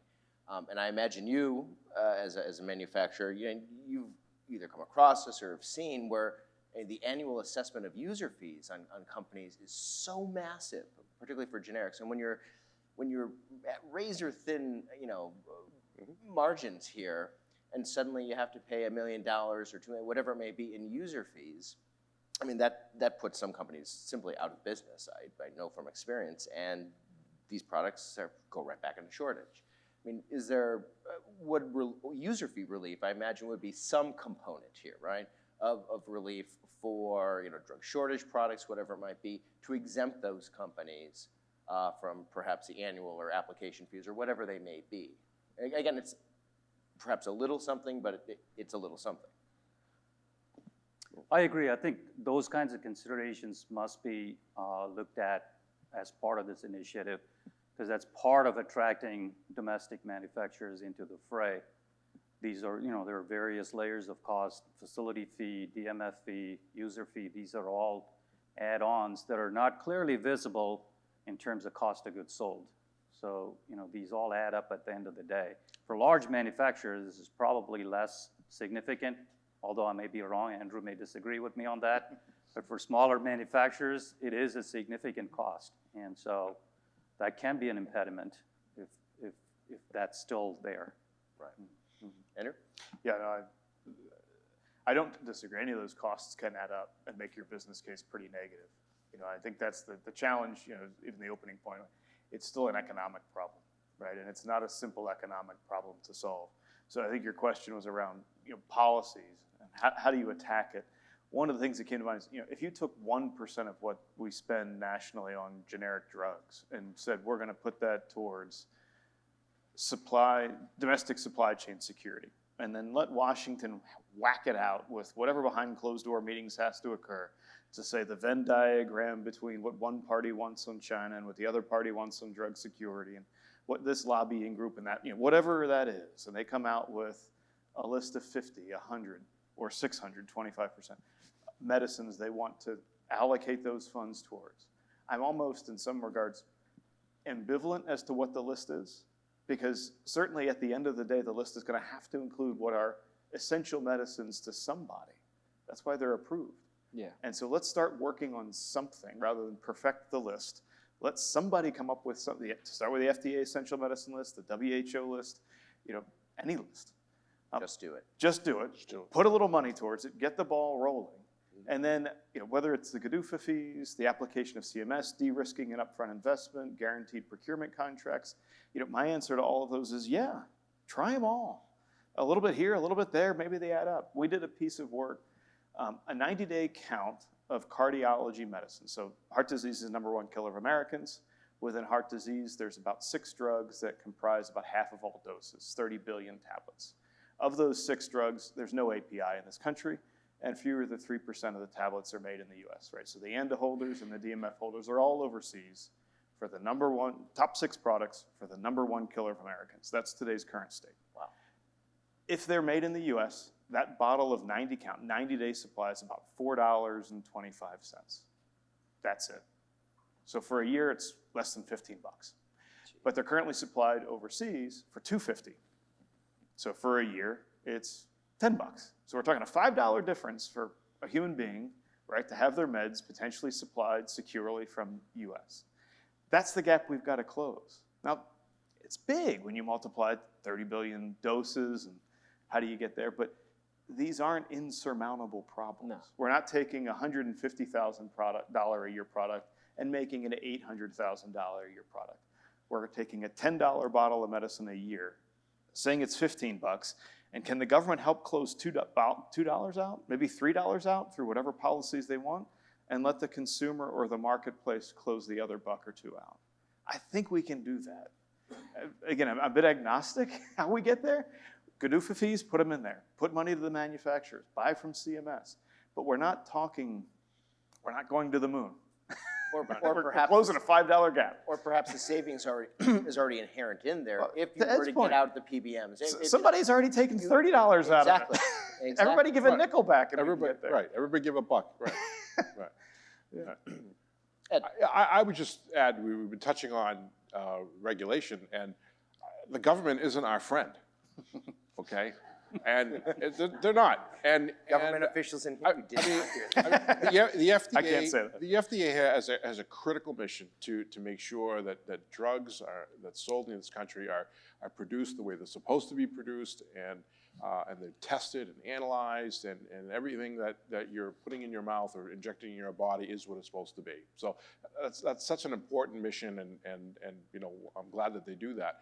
But what we have, unfortunately, in my industry is this piling on of other regulatory bodies that unfortunately, over the last 20 years have ingratiated themselves in the industry. And Karthik mentioned it just a minute ago. We had rules that had been in place since the 80s. Environmental rules that have been interpreted since the early 80s, and then all of a sudden, in 2017, the EPA decided to reinterpret the rules. And they went around the country in a number of different districts and started levying fines from anywhere from hundreds of thousands of dollars to $750,000. These are facilities that they have visited numerous times. These are facilities that they had inspected and then had an issue with, but because they decided to reinterpret rules. And this was really done by professionals and bureaucrats, unelected officials within these agencies who just went around and did this. And you know, and the trade associations actually fought it and spent 5 years fighting it and actually won in 2020. Finally got this rolled back. But you know, the disruption and the cost and the distraction of running your business to have to fight you know, unnecessary regulations that unfortunately were simply just, you know, really came out of the blue, is something that's not endemic, not just the EPA, but the Department of Labor and all the host of alphabet soup of agencies that we have to deal with on a regular basis. And that has, over the last 20 years, has increased significantly. And it's hard to run a business today. Well, so the common theme I'm hearing so far is we got to cut through the red tape, and whether that's Karthik's FDA red tape or all these processes, procedures, there are ways to streamline the process to, as you just said, you know, the inspections. There's just too much, pardon my French, crap here to have to wade through. We need to make it simpler. Well, I think we need to be a little bit more nuanced, right? So I want to address that, and then I want to tell you my own version of what we can do in 5 years, right? I mean, the government can be, or some parts of the government can be your friend. Yeah? I mean, sure. I know that there are some parts that you're never going to like. That's fine. I agree. But and I want to make one point of fact here. The only reason the pharmaceutical industry in my 30 years in it has modernized anything is because the FDA took a stance very clearly where they say we need to improve the way we make things. Credit to them. And I don't think there is any dispute. And they led the world. And they also solved the problem of contribute to solve the problem of regulatory alignment between districts, because the clear leadership of the FDA is what brought Europe and Japan and other jurisdictions on ICH on basically on record time agreeing on a global guidance on continuous manufacturing. And now they put in place, or they're in the process of putting in place, a whole bunch of new incentives, right?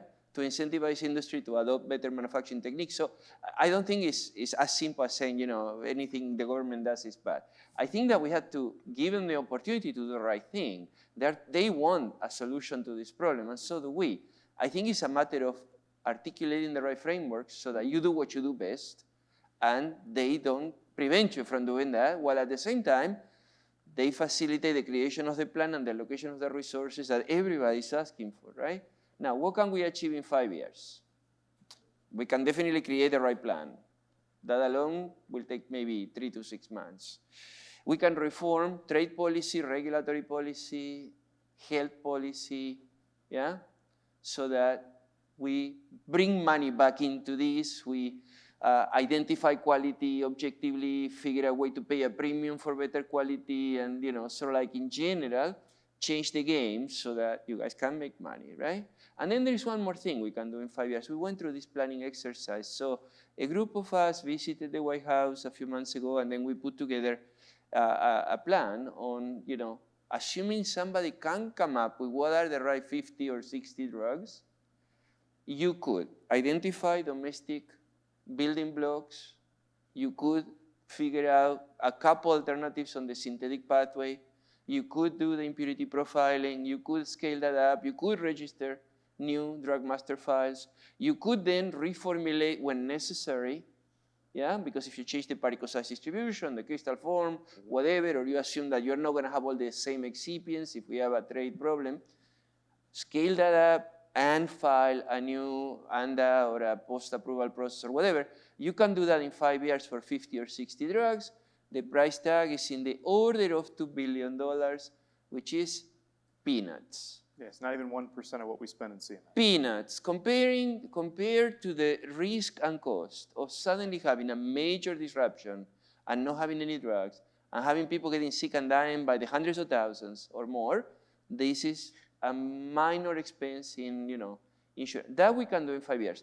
And if we do that in the context of the broader plan, then it basically also is an opportunity to implement the physical infrastructure and the human infrastructure needed to then scale it up to, bring the supply chain back. That's doable in 5 years. That's what I'm saying is special governance. Otherwise, it doesn't happen in 5 years. Well said.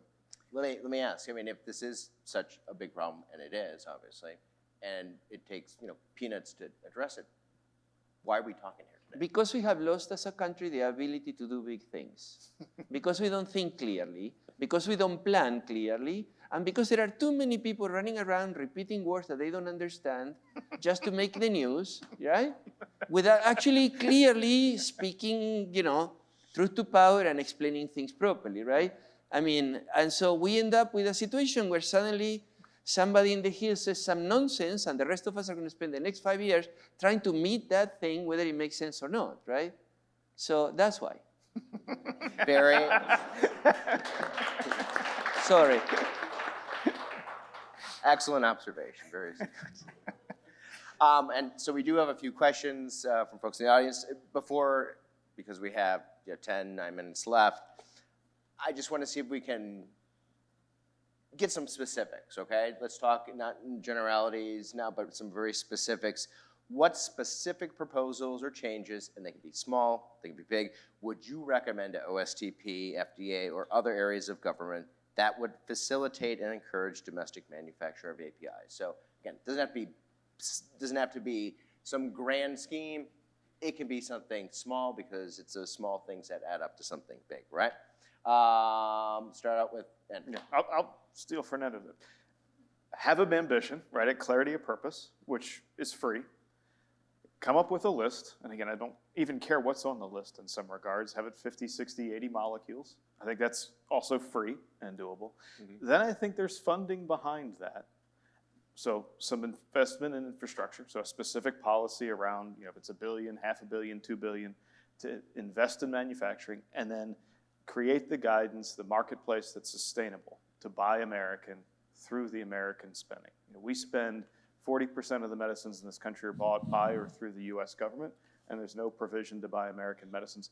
I think that policy change with some funding, with clarity of purpose and a target list would be sufficient. And I don't see any barrier to that occurring, but for, as Fernando put it, getting clarity around complex things. What about designation of a product or manufacturer is made in the USA and they get priority at FDA? Or I think that'd be great, but there's a lot of extra things I could ask for, right? Santa isn't going to bring me everything on my list. If Santa brings me the top 3 things, then we'd be happy. No, that's spot on. It would be great if we could get the leadership either at the FDA or at some level at the federal government to come together and decide, what is the top strategic products that should be manufactured here. And you can define strategic in a number of different ways, whether it's geopolitical, whether it's shortages and challenges, or whatever the definition comes out of that.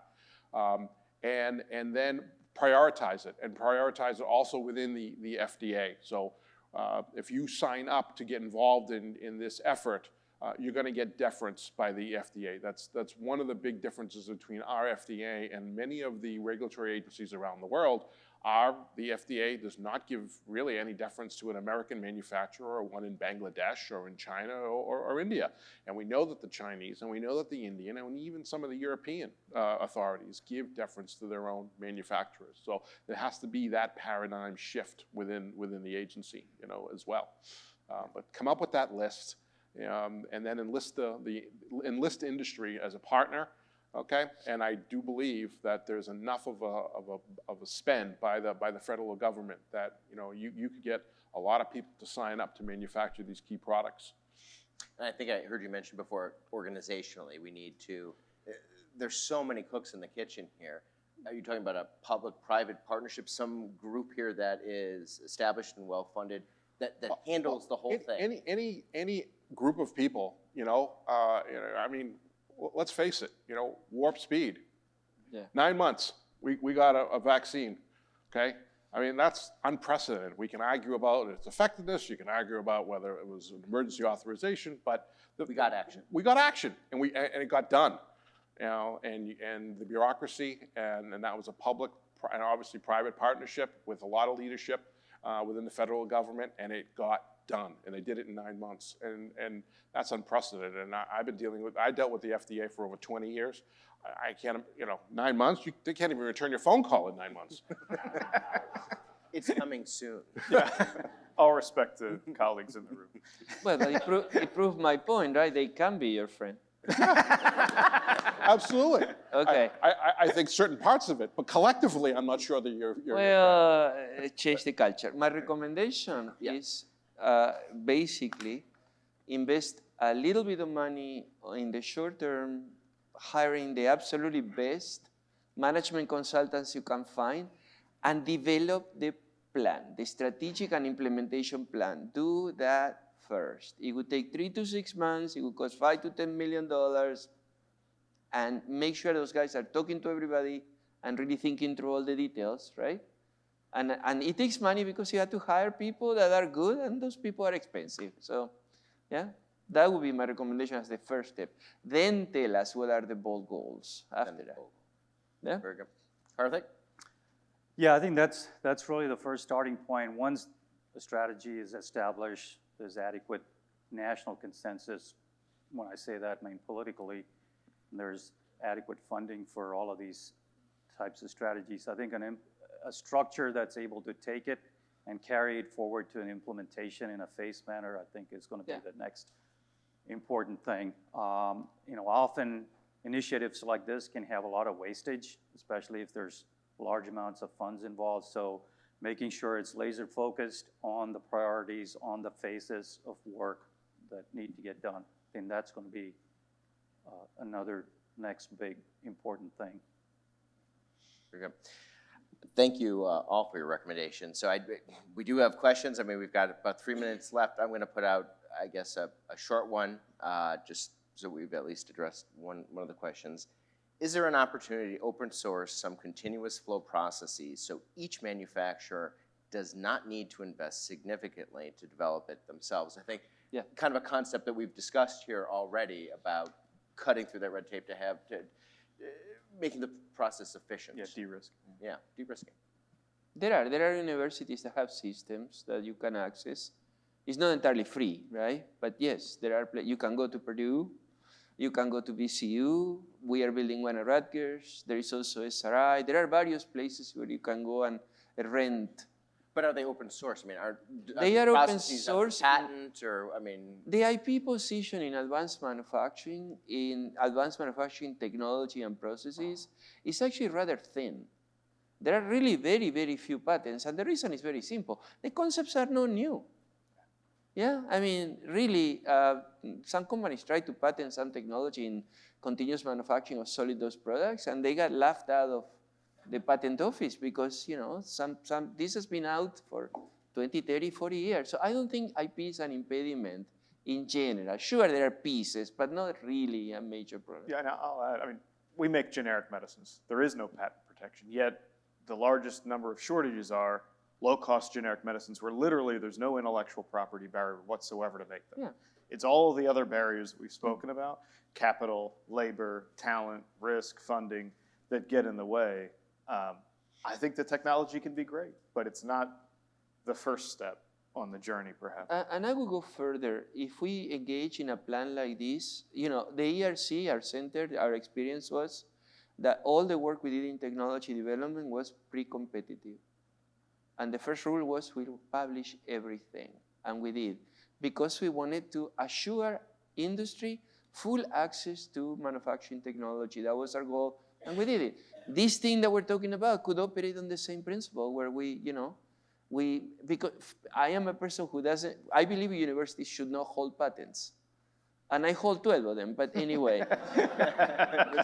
Because I think it's an impediment to getting things done. So, you know, we can all give up a little for the common good and try to move things forward, you know. I will say, I think part of the addressing the problem as well is, it's one of optics. I think oftentimes the generic industry is viewed as, I hate to say it since these are my people, but you know, we're viewed as, oh, those dirty generics. And in fact, the generic industry is full of innovation. Folks don't actually realize. Oftentimes you have to understand that product much better than the brand name manufacturer ever did, in fact, just to manufacture it. But so optics as well, and improving the perception of the industry in the eyes of the public. In any case, we are at slightly over our time here. I want to thank all of the panelists for their time today and their thought-provoking comments. Thank you. Welcome back, everyone, for the last panel, panel 4 on supply chain sustainability and investments. Want to welcome everyone on the panel. So collectively, before I introduce everyone, so collectively we all understand the need for investments to create a reliable and sustainable pharmaceutical supply chain through domestic API production, of course. The federal government and, for example, the Missouri state government have either supported or are discussing what investment opportunities must be established to address drug shortages or the overrideability of foreign API production. But what are those investments and where should they be made is really the elusive question here. Additionally, even with these investments, existing processes have to be simultaneously addressed. The solutions are not always monetary. They can also come in the form of regulatory changes and removing unnecessary barriers or bottlenecks. So in our final panel this afternoon, we're going to dive into what investments and actions the public and private sectors must take to create long-term supply chain sustainability. So I'm going to briefly introduce everyone, and after that, we're going to then go down the panel here, starting with Stephen, to discuss briefly their unique perspective on their background and the stakeholders each of you represent. So immediately next to me is Stephen Colville. He's Assistant Research Director at the Duke Margolis Center for Health Policy. Stephen leads the launch of the Health Policy Group at Duke and the Advanced Manufacturing Consortium. He also serves as the Executive Director of RISCS, a nonprofit dedicated to preventing drug shortages, with previous roles at Pfizer and Hospira in supply chain, manufacturing, finance, marketing, and portfolio management.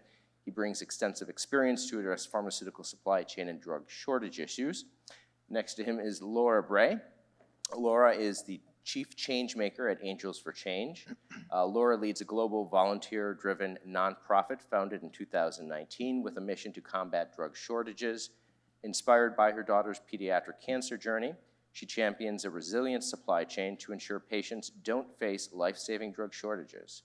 Her advocacy has connected patients and facilities during crises, increased supply access, and fostered multi-stakeholder engagement.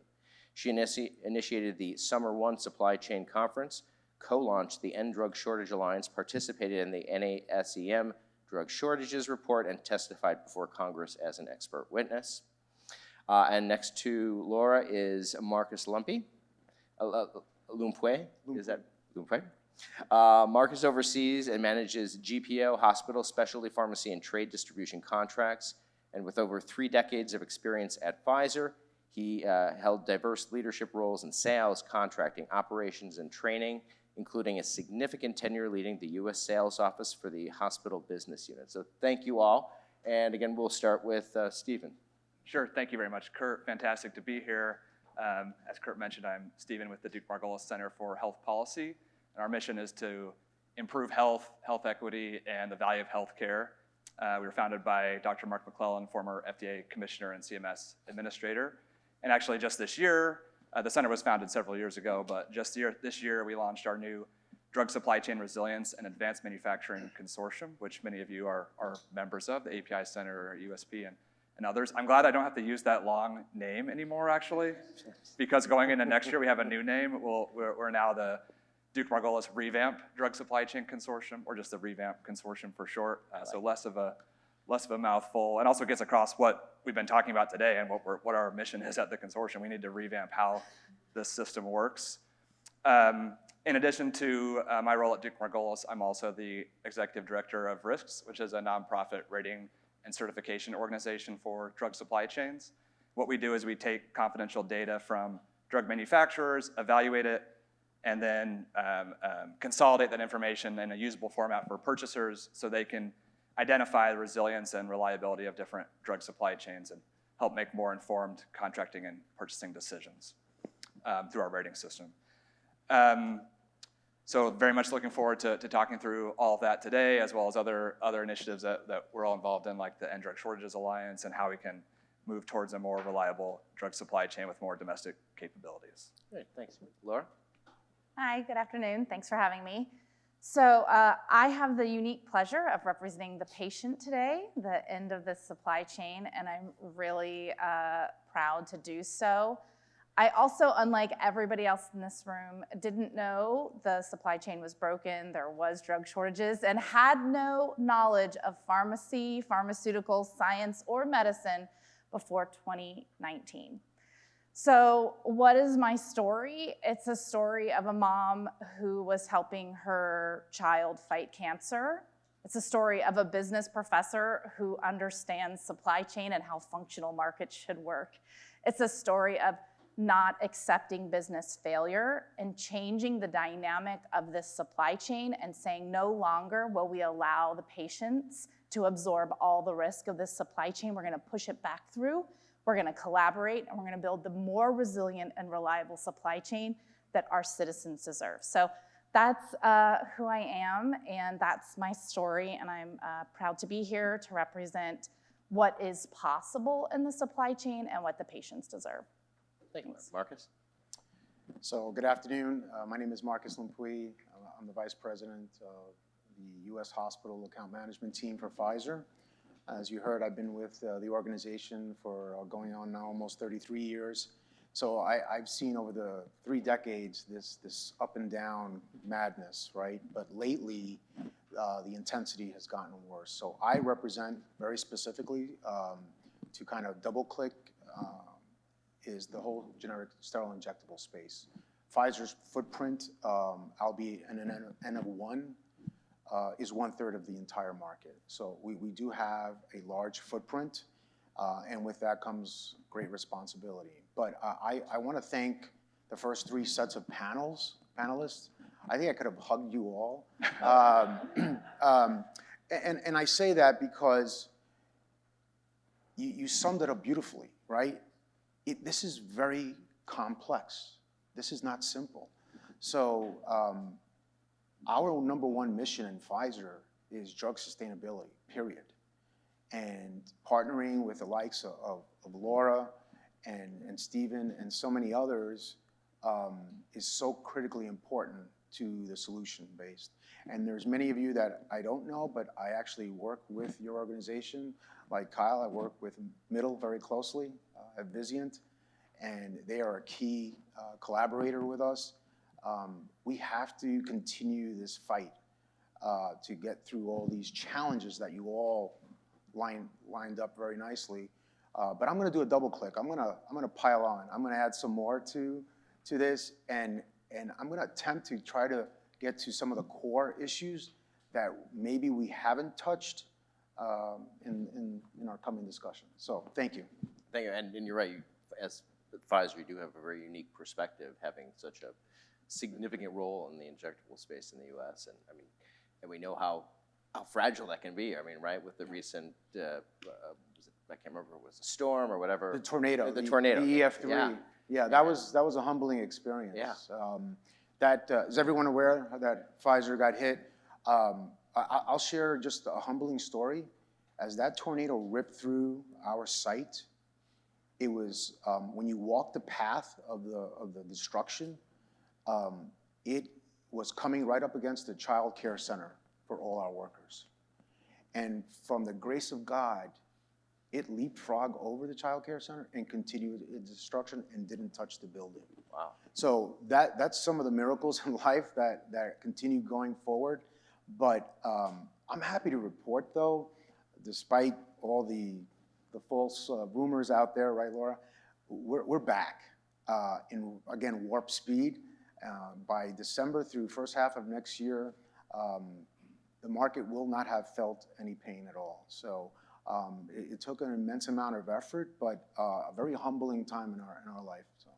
Thank you. Because right, no AI can predict that tornado is going to hit that warehouse.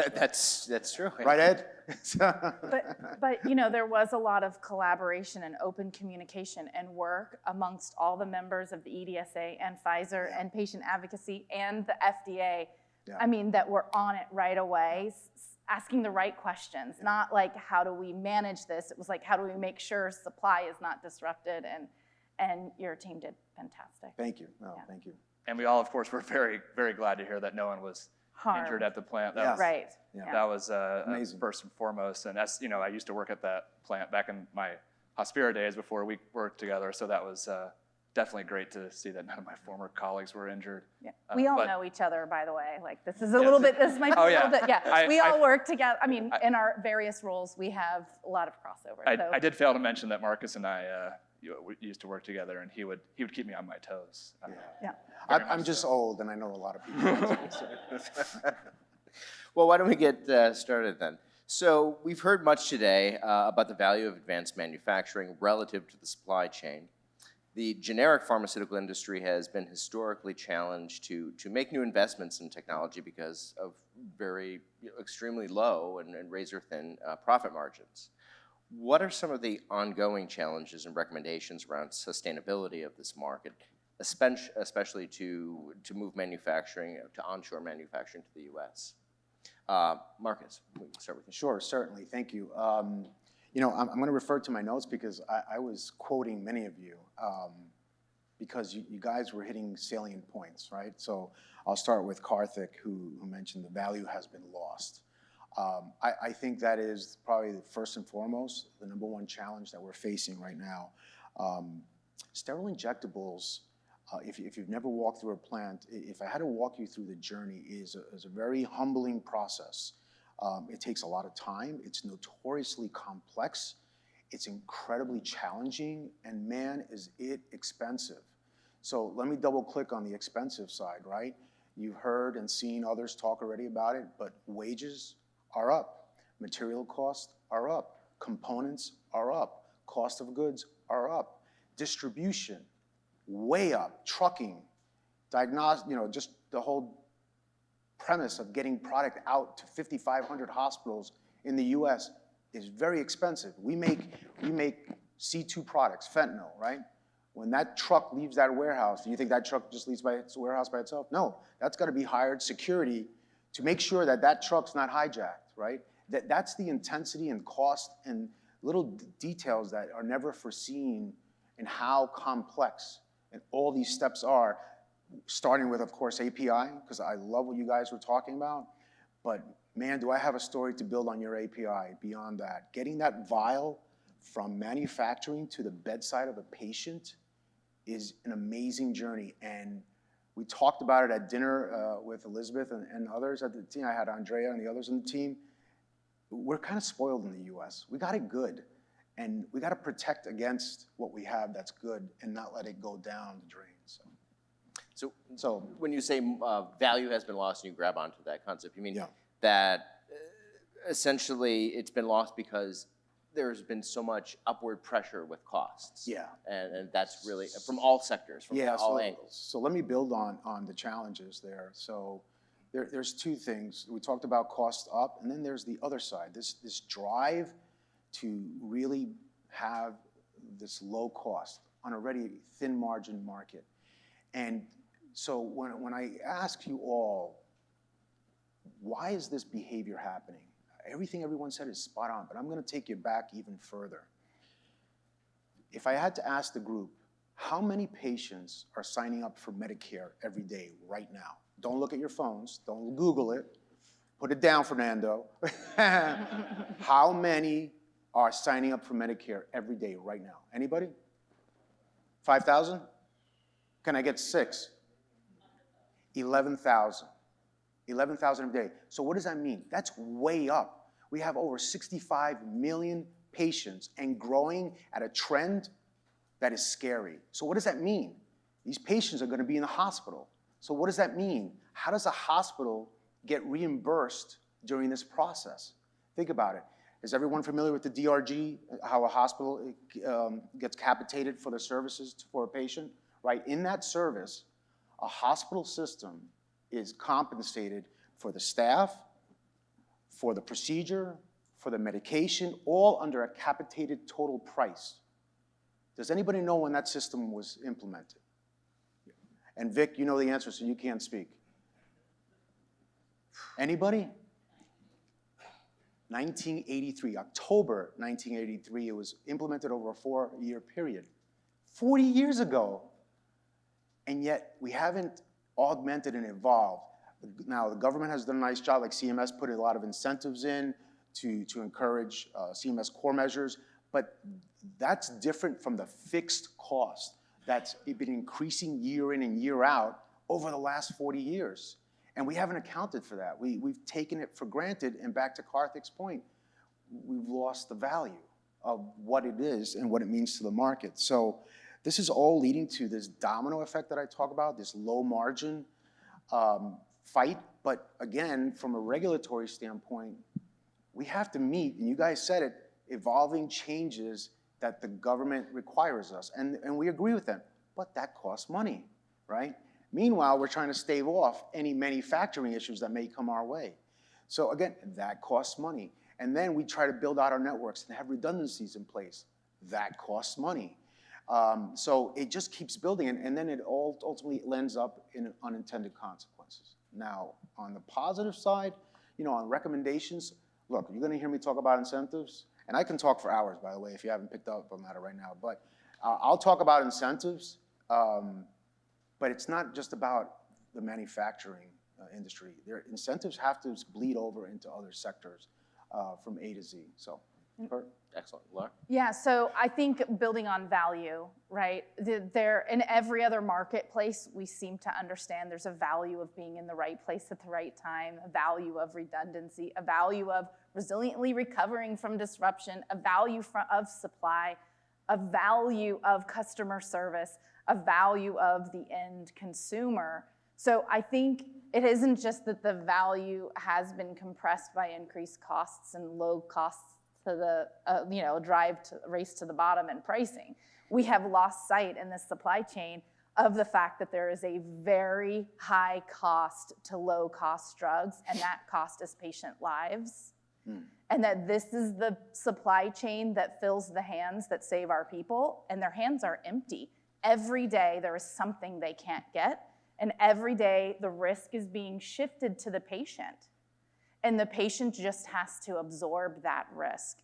And so we need to, it is a shift in value, but it's also, and it is a shift in economics, and it is a shift in incentives, but really it's a shift in risk. And why are we allowing the risk in this supply chain to be on our citizens? There is no other supply chain that holds that kind of risk all the way down to our citizens. And why? It's because the patient really has no power. They aren't a consumer in this marketplace. They don't know what they need, when they need it. We can't have complete information. Economics professor, right? You have to have complete information. You have to have many buyers and sellers. There's consolidation. We don't have choice. If we had choice, we don't know what choice we would make because we have no medical knowledge. We, by law, can't prescribe it ourselves, and then we certainly can't, in a hospital, administer it to ourselves. We don't pay for it. We go somewhere, someone tells us what we do, and then we do what they do. And 75% of pharmacists and physicians say it is not necessary to tell a patient when their treatment has been disrupted from drug shortage. So they don't even know that their treatments have been disrupted. So when we look at the value, how can we're all talking about changing the economics. Part of this value is the value of being in the right place and serving our patients, but our patients don't have any power. And so the supply chain has to be built to make sure that non-supply has true risk. And then we can begin pushing that back through the supply chain and talking about better break-even points. But as long as all of the risk is held down by the people who have no power with disparity, we're gonna get the same results. And so we are gonna all have to do a little bit more and a little bit better. So tell me more about this. I'm interested. How is that risk being shifted downwards? You know, to the how are they bearing? I mean, is it accumulated risk that they bear? So what? There's no risk in not supplying anywhere, right? There's no risk in a hospital not supplying. There's no risk in a manufacturing not making, really. Mm-hmm. There's no risk in a purchaser not buying. The only risk of non-supply is that you either get treatment or you don't treatment, which is life and death decision making. And how can any rational decision making be made when life and death is at the end and all the risk is held by one party with no power? So when we look at this broken marketplace, that's part of why the appropriate free market barriers aren't fixing this. Is that? Yeah, I appreciate it. And then when you refer to true risk, tell me more about that. What do you mean? What's the true risk? What creating true risk, I think, is what you mentioned. Well, in a functioning market, so I think I don't know that I explained this, but I'm the only nonprofit in the country that actually takes calls from the patient, physician, pharmacist, or facility who is in a drug shortage and works with the entire supply chain to get them access and get them back on treatment. That redistribution, inventory sharing, and that movement of supply to make sure it's in the right place at the right time, this is really kind of the first time that's ever happened in a national scale. And so what we find is when we are pushing back through the supply chain, we find tremendous amounts of people willing to take on that risk. Kyle has done it many, many times. The Office of Drug Shortage has done it many, many times. Pfizer has done it many, many times, where we're calling in and saying, hey, we have a hospital with 7 patients next week that are not gonna be able to treat their patients. Help me find 50 vials. What can we do? In that pushback, we find many, many members willing to take on the risk of supply for the first time instead of it all being taken at, the true risk being taken at the patient side. Thank you. Yeah, that was excellent. Thank you. Stephen. Yes, I think you said the word value about a dozen times in there. And so that actually is the V in our revamp consortium at Duke Margolis. There's other components of what we're working on too, but ultimately it comes down to incentives, whether you say incentives or value or risk sharing, they can all be one and the same. So being able to put effective policies in place to do that starts, because most of our drugs are either directly purchased by the government or paid for by the government, probably starts with government policy changes. So that's what we're focused on at Duke Margolis. And so how we've segmented it out is through looking at supply side incentives and also demand side incentives. Supply side are looking to increase the supply of available drugs. Those are more frequently used. I think the API Center is a great example of doing that, the work that you're doing and others. If a manufacturer receives funding to set up new capacity, that's a supply side incentive, and that's important. But probably what's more so missing is the demand side incentives that indirectly impacts supply, but is more directly correlated with individual purchasing or contracting or payment decisions. And so happy to, I'm sure we'll get to that here in a minute around what could CMS do, and not just CMS, but other payers, whether that's the federal government directly purchasing drugs or whether it's private payers. What can they do to put more value on availability, reduce chronic drug shortages, increase domestic capacity, reduce the risk of major geopolitical disruptions, all the things that we've been talking about today. Yeah. So in the last panel, one of the messages I think there was, where there's a will, there's a way, right? And looking at Project Warp Speed and the response to COVID and so forth. So with that in mind, so what type of public investment will be necessary to translate current innovation into advanced manufacturing in the United States? I mean, who can or should fund these investments, and what are the initial steps towards that? Start with you, Stephen. Sure. I think it starts, as was discussed in the last panel, with the clarity of purpose. Yeah. Actually, at the Duke Margolis Center, our most recent white paper was on advancing federal coordination to address drug shortages. And we, in that white paper, proposed the establishment of a Prevent Drug Shortage Initiative that would be designed to do exactly that, bring groups together, either different federal agencies, not just different federal agencies though, also working with the private sector stakeholders, like the group here today, like the End Drug Shortages Alliance, and provide that clarity of purpose, like what problems are we trying to solve, and what are the goals that we need to set in order to solve those problems, because there's a lot of interconnected pieces that are ongoing in different areas. Like FDA has a lot of great initiatives underway. We heard from Adam earlier and Frame and what they're doing for advanced manufacturing, but also the Quality Management Maturity Program has a lot of potential and has been in the works for a long time and could use a boost to get over the finish line, and also maybe we'll need some evolution over time as well.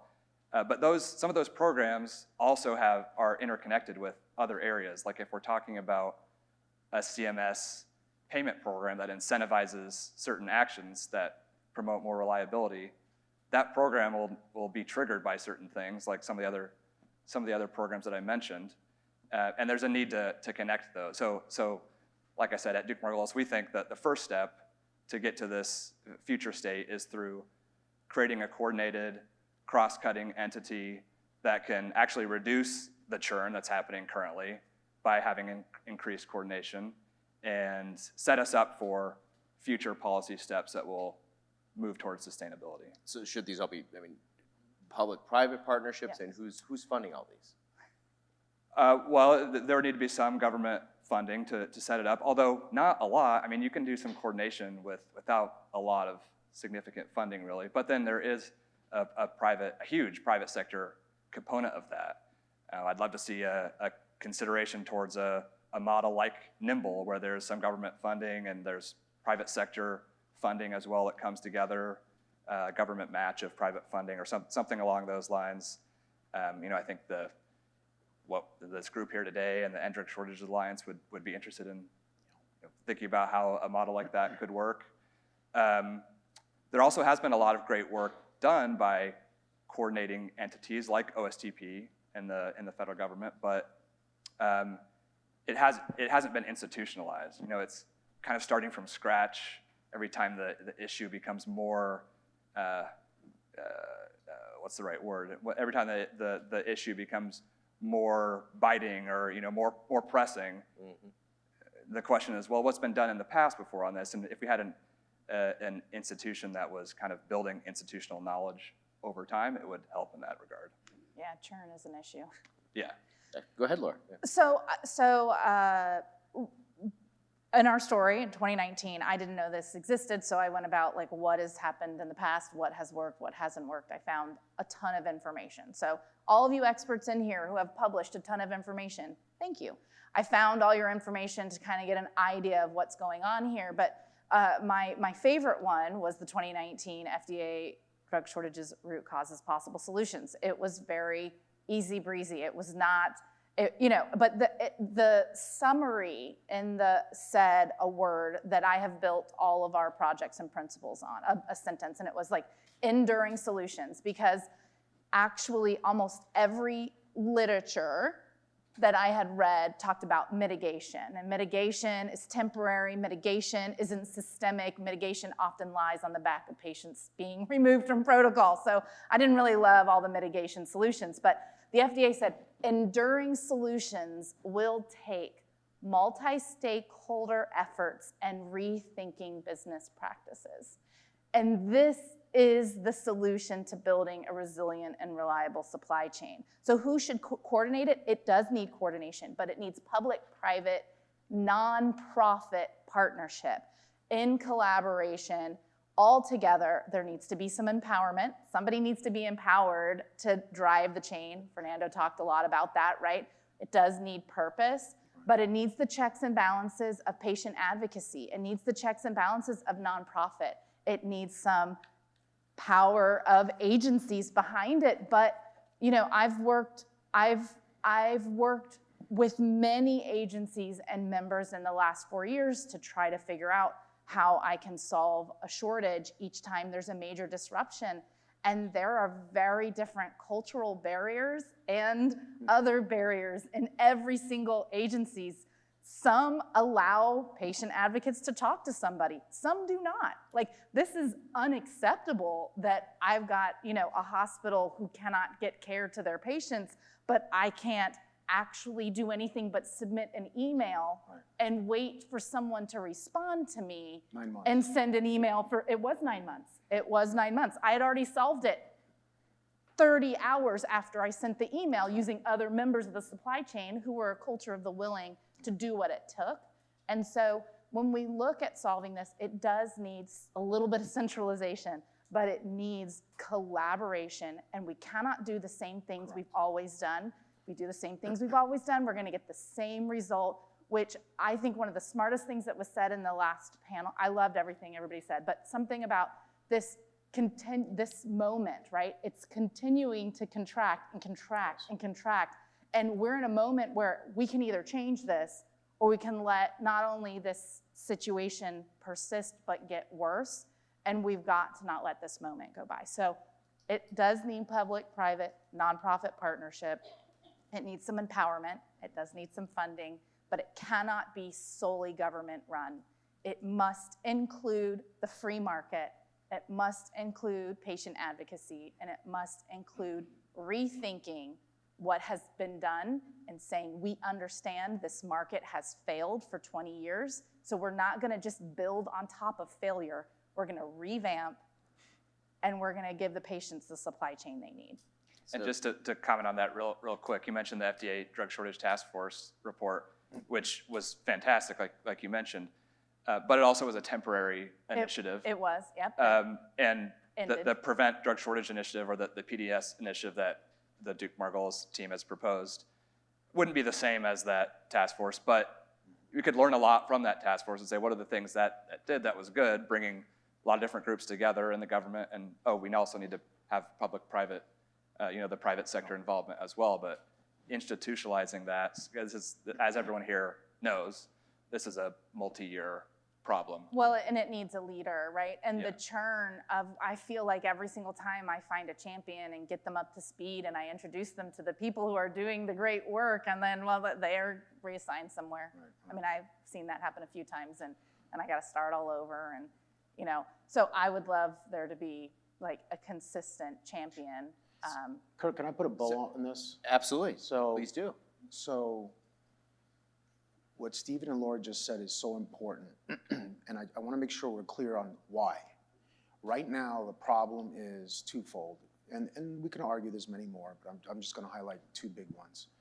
One, internally for any manufacturer, when someone is experiencing an issue, it affects the market, right? So the other manufacturers, they need time. This is not a flipping a light switch, and they can start making more product to offset the challenges that has occurred in the market. So time is our #1 enemy because we're not communicating because we don't know. But now let's take it to the external side, the hospital side. the impact to a hospital is devastating because now, and I admire them, so I know so many of them are close friends of mine, some of them have been to my wedding. They will tell you the stories on how they become MacGyvers in the hospital and the patient never sees it. It's amazing how they do it. But there are instances where their flip side can occur, where medication errors occur because what they thought was diazepam looked similar to something that changed. It wasn't diazepam, and it was given to a patient, and the patient died, right? So you hear these unfortunate, and that's one of the biggest killers in a hospital is medication errors. That's just a fact.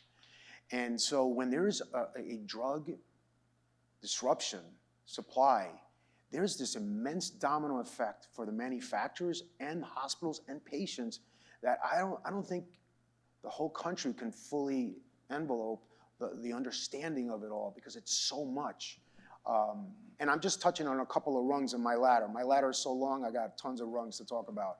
But those are two of the big ones. It occurred to me with your MacGyver reference and looking around the room that not everyone may fully appreciate. Oh, am I dating myself? No, no. All right, be honest. Who didn't know MacGyver? Raise your hand. If you didn't know. All right. If you didn't know. If you didn't know. Oh, no, we knew.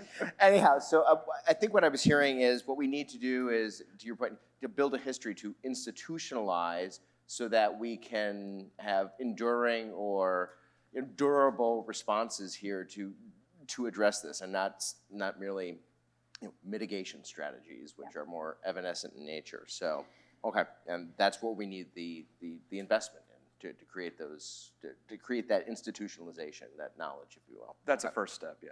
First step. So, so strengthening our domestic pharmaceutical manufacturing capacity will require, obviously, some level of private sector support. How best do we incentivize commercial investment to expand domestic manufacturing? Where does advocacy enter into this entire discussion? And we'll start with you, Laura. Yeah, so first I think we should all know that this is a deeply fragmented marketplace that's very competitive, and that fragmentation does lead to true and real gaps. So, like, while I'm saying that there's important things that the free market needs to do, the reality is it is a deeply fragmented marketplace. That marketplace has very little trust. They do not trust themselves. They don't trust anybody, even their peers. And what that has resulted in is individualized decisions that really kind of create winners and losers. And that is potentially a huge obstacle in trying to connect the supply chain and make it more resilient and reliable. So I believe that collaboration practices will be, reconnecting the supply chain, right, is key. I always say, like, why is it, in my Business 101, like, why is it called a supply chain and not supply management or supply operations? It was called a chain on purpose because the supply chain must be connected in order for the end result to happen. Like, that's in every supply chain. And this supply chain is actually limited visibility by design. Like, by design, we have disconnected it. So we have to, like, purposefully connect it. And I have found that one tool that wasn't being used to create collaboration and purposefully connect was advocacy.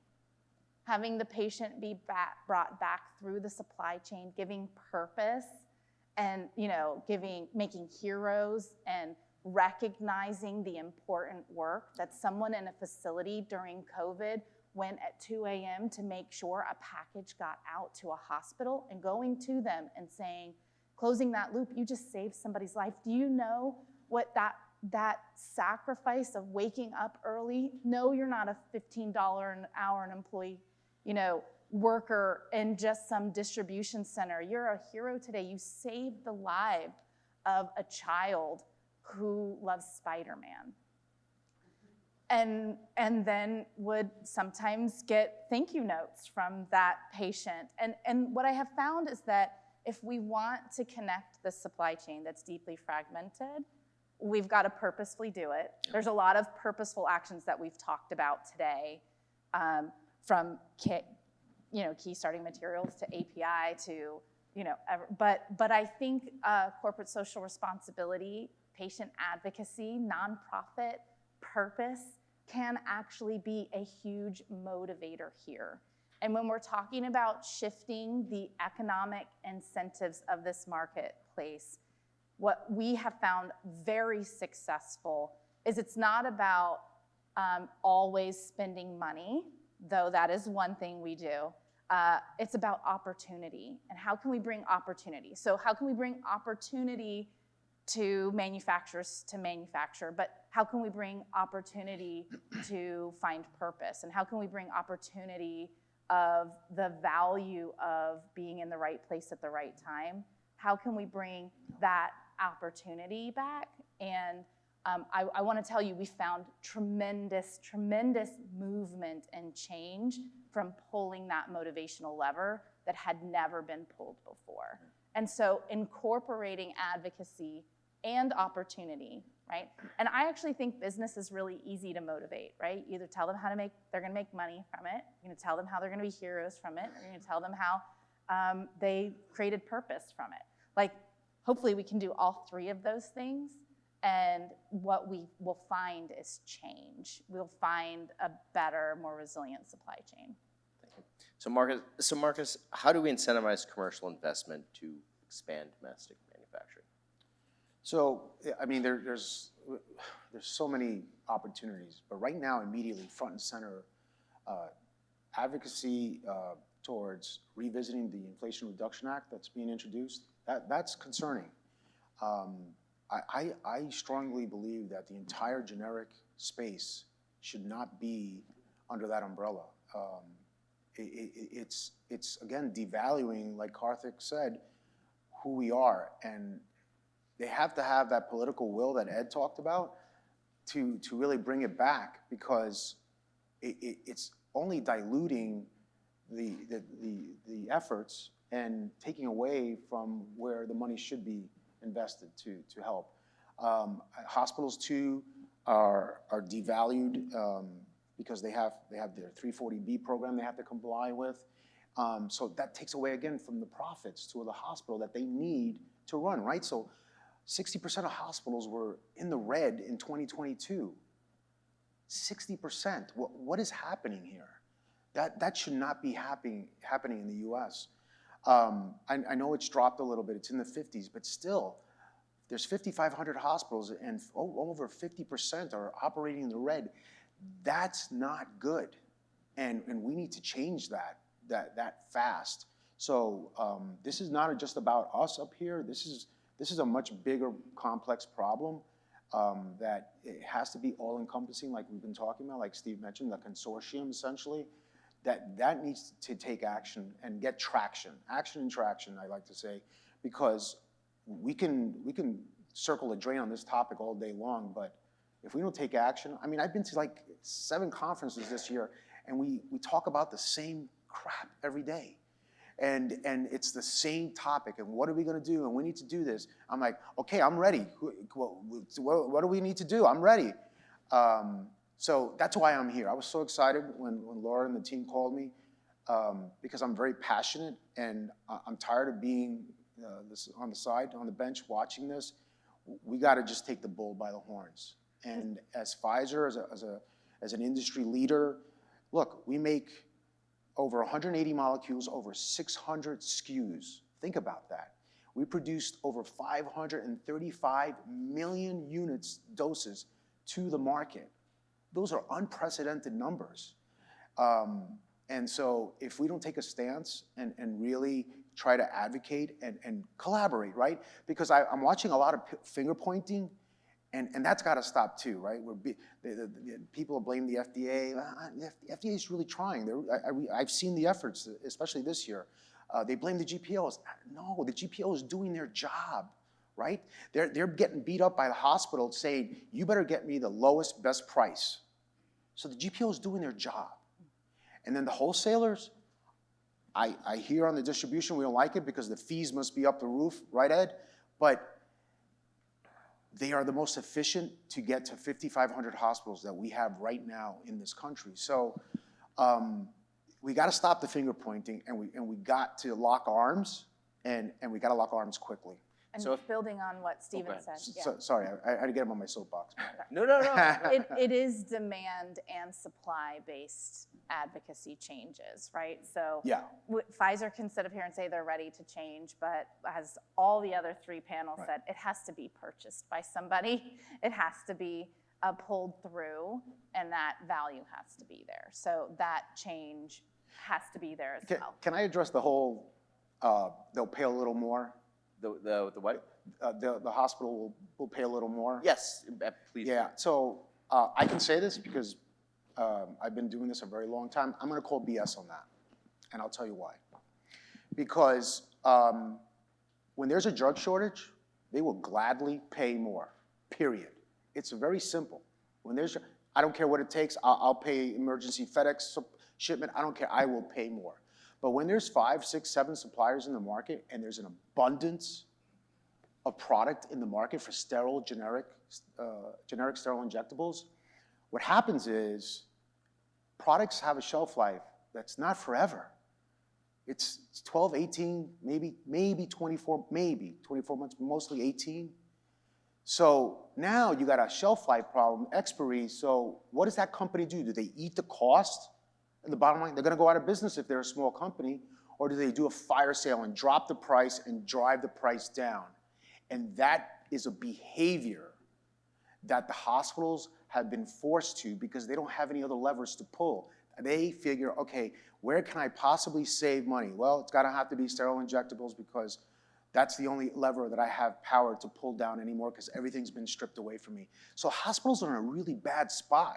So it's not fair to them, it's not fair to the GPOs, it's not fair to the distributors, certainly not fair for the manufacturers, and some of you may agree or disagree, but I see the churn, and we're not making ice cream here. It tastes like crap. So if everyone's doing their job, FDA is doing their job, the hospitals are doing their job, they're trying to save money, they're trying to ensure public health. If everyone's doing their job, we've got this problem that's exacerbating.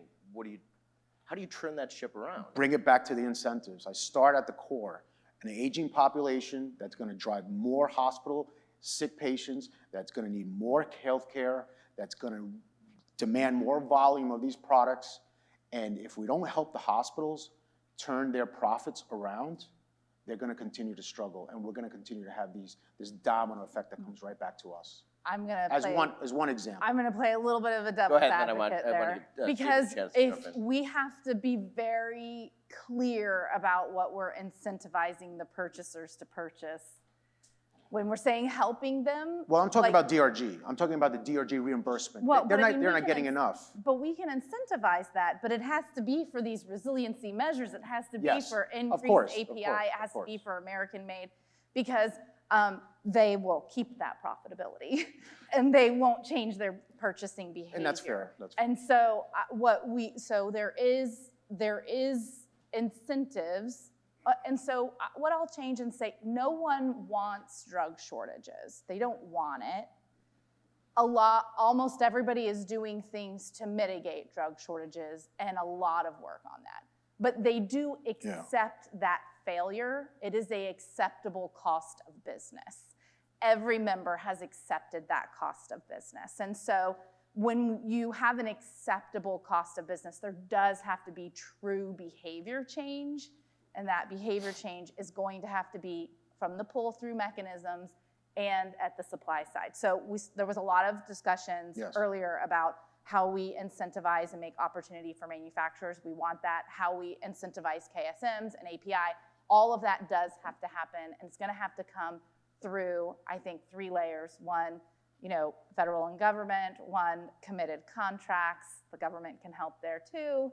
But also from the marketplace, the purchasers, valuing that in their contracting. And then in the end, there's going to have to be reimbursement changes, both carrot and stick. That if you buy these products that have these resiliency measures in them, you get more reimbursement. And if you don't, you get less reimbursement. If you want to buy a fire sale, then you don't get the same reimbursement. So let me build on what Laura just said, though, because this is important. No, what you said is really important. So in Pfizer today, right now, what I shared with you was our production, but I can tell you, and I want to be cautious about how we say production in the US, because Pfizer, over 50% of our entire portfolio is made in the US. But that costs money versus overseas, right? So just think about that for a second. And then to build on what we make, we also have our API. We have our API in the US that's either sourced or we make, but ex-US, we have collaborators and sites of our own in Singapore, in Europe, that are much more cost effective. And our culture of the highest quality is never, ever compromised. It's execution excellence. That's our motto. So I love what we talked about quality before, and I was speaking with Vic, and he had a great analogy that there's like everybody, it's a pass or fail grade, right? But one that passed may have just gotten a C-, right? And so in Pfizer, we're very proud that we go above and beyond and always strive for the A, because we're just a very large company that has a big responsibility, and we have to deliver. It's as simple as that. So I want to just be careful about that. How strong is the network of the manufacturer to bring product to market? And I'll just give you one more example. Our state-of-the-art plant in Vizag, India, is second to none. It kicks some royal tail. And what I mean by that is they continuously exceed and deliver on products to not only the US, but the whole world. And if you know a little bit about the Indian culture, they're so proud. They want to always overachieve. When you meet with them, there's never a bad day. They're so positive. They just drive to get it done, and it's amazing. So I want to caution the US versus ex-US thing. I think it's about the company and the culture and what they drive to excellence that determines how this is going to play out. So what you're saying is we need to return to excellence. I can't comment on other companies. Okay. I see. Stephen, sorry. Yeah, I think Stephen a chance. We've been talking about incentives a lot, and incentives to be effective, they have to be targeted. So, like it was being mentioned, if there's going to be an incentive put in place, it has to. Well, first of all, we have to have the clarity of purpose to decide what are we trying to target, what are the problems we're trying to solve. So that's really important. But then also we need to have tools that can be used to help target the incentives that are given, regardless of what the type of incentive is.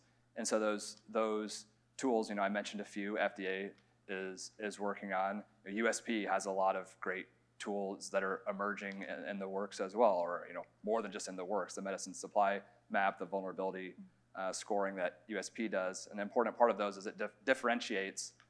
I think one really key point is differentiating between different manufacturers of the same generic molecule. Even if they're both FDA approved, as we all know, does not mean they have the same supply chain. Some are produced in different locations, some have higher levels of reliability and redundancy and things like that. To be able to have effective incentives put in place, maybe one of the first things to do is to invest in developing those tools that can be used to target incentives appropriately. And there were some other mentions earlier around even defining what U.S. manufacturing is. You have to be able to. That's an example of maybe tool isn't exactly the right word, but getting the metric right that's going to be used to inform different programs of if it's just finished in the U.S. does that qualify, or what's the right definition for U.S. manufacturing is really critical. And then in terms of how you actually implement the incentive, the missing piece mostly is demand side incentives, like we mentioned earlier. So that could come in the form of more committed contracts. There have been recently an increase in the use of true committed contracts, which can really drive volume towards domestic manufacturing, for example, even if it's a little bit more expensive on one particular day. But those committed contracts they're not as pervasive as would be ideal. Civica's a good example. The GPOs have examples of committed contracts as well. Providing more surety to both manufacturers and purchasers is something that those committed contracts can accomplish, and taking a few steps to nudge those forward instead of, actually in our recent Duke Margolis white paper, we have some data in there. It's kind of hard to find, but you can find some data in there around the pervasiveness of those committed contracts, and it's probably less than 10% of the market in total. That's probably way too low. It probably should be, 50%? I don't know. So we need to exponentially increase the use of committed contracts to give more surety to manufacturers. They know if they're going to produce a product, they have much more likelihood of having a customer, whereas right now, not, as was mentioned earlier, it's not always the case. So committed contracting models can be supported through CMS preferential treatment or add-on incentive payments or hospital inpatient or outpatient quality reporting programs, conditions of participation. There's a whole menu of different options, and probably more than just one is needed. And so through the Duke Margolis Consortium, we are actively working through recommendations around some next steps for all those different options. And, the government can take on committed contracts, right? They're one of the biggest purchasers. Oh yeah, absolutely. They're yeah, also the biggest receiver of rebates from generics. Like they could say, you know what, we won't take rebates for generics and we're gonna do committed contracts. That's opportunity right there. And well, the VA is a member of Civica, so Civica is a good option to go to of how to, if we have domestic capabilities and want to get a committed customer for that, there's one option. Of course, there's a lot of other options to have a committed customer as well to bring in early in the conversation. Yeah. Like now. I think Laura kind of begin to touch on the next topic. So what can be done to provide greater visibility to risk factors and bottlenecks to mitigate supply chain shocks? Who should lead and coordinate this effort? And how can this information effectively be shared with those early on who can act upon upon those data? I mean, as you've talked about this idea, well, in fact, maybe drug supply chain is not the right word or the right phrase. Maybe what we really need is a drug supply line, right? Something that's much more continuous and straight through to the patient, right? Yeah. So this is a unique scenario. I mean, I think everybody in this room can agree that this market does not have a lot of transparency, and there's opaque areas that even with all everybody's combined efforts, we still don't really know. The principles of resiliency at Angels for Change hinge on transparency, redundancy, and connectivity, that a connected marketplace can be resilient, that a transparent marketplace can be resilient, and that a redundant marketplace can be resilient. So, one of the things, there are true, real barriers towards transparency in this marketplace. They touched on it in one of the other panels where they talked about, competitive or IP, but there are regulatory and contractual and legal and all of those barriers to transparency make it very difficult for us to see the true situation.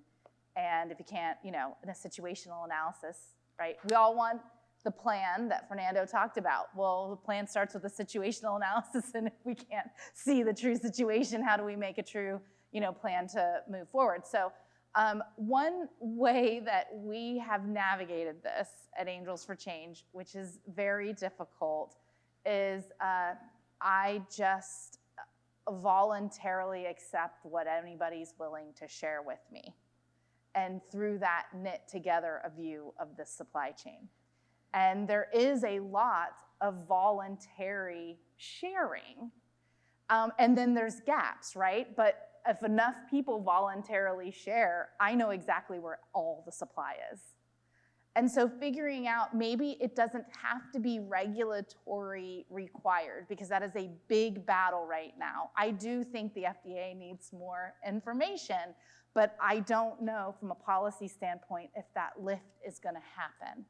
So how can we be more strategic in thinking about how we could get that transparency without forcing it? Is there a center for transparency?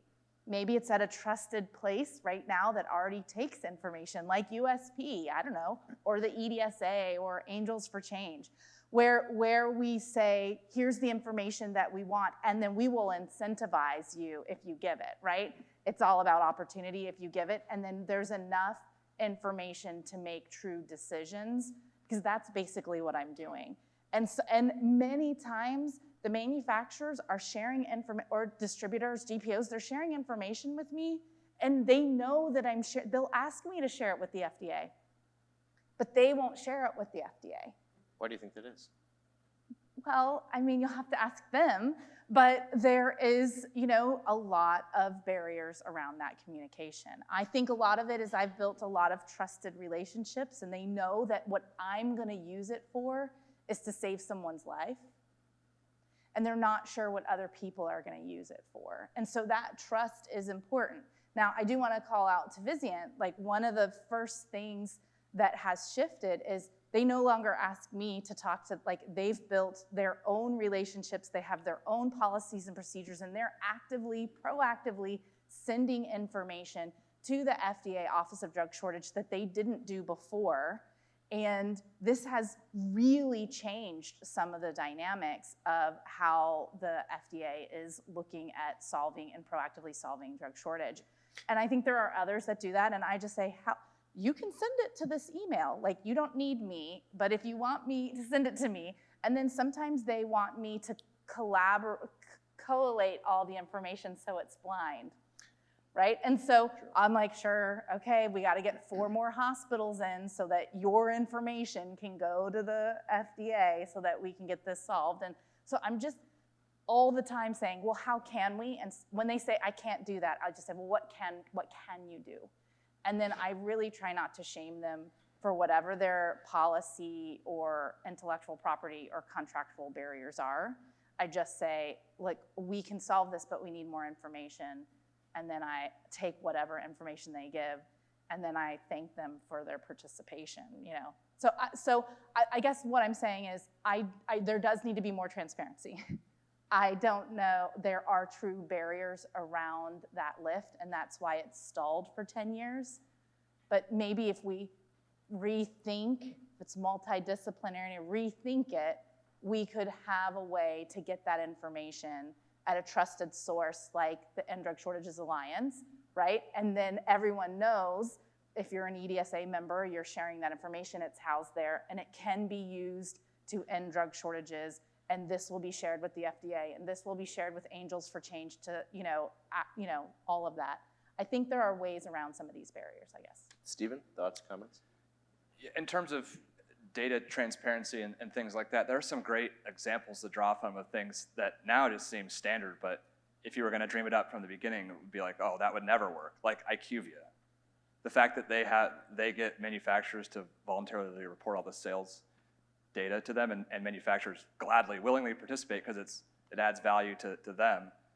That, if you were just dreaming that up, I feel like that would be a very difficult concept to see coming to fruition, but here we are, and IQVIA is very, very useful and gives a lot of visibility. So there's an opportunity to use models like that to provide transparency in an appropriate way to those that need it, that are making decisions around supply chains, whether that's the federal government or whether that's purchasers or providers that are making decisions. There are ways to provide more transparency in a workable format like that maybe initially would seem a little challenging to implement. Mm-hmm. I agree. Marcus, there's a way forward. Yeah, no, I agree. I'm going to say it depends, though, right? Here's why.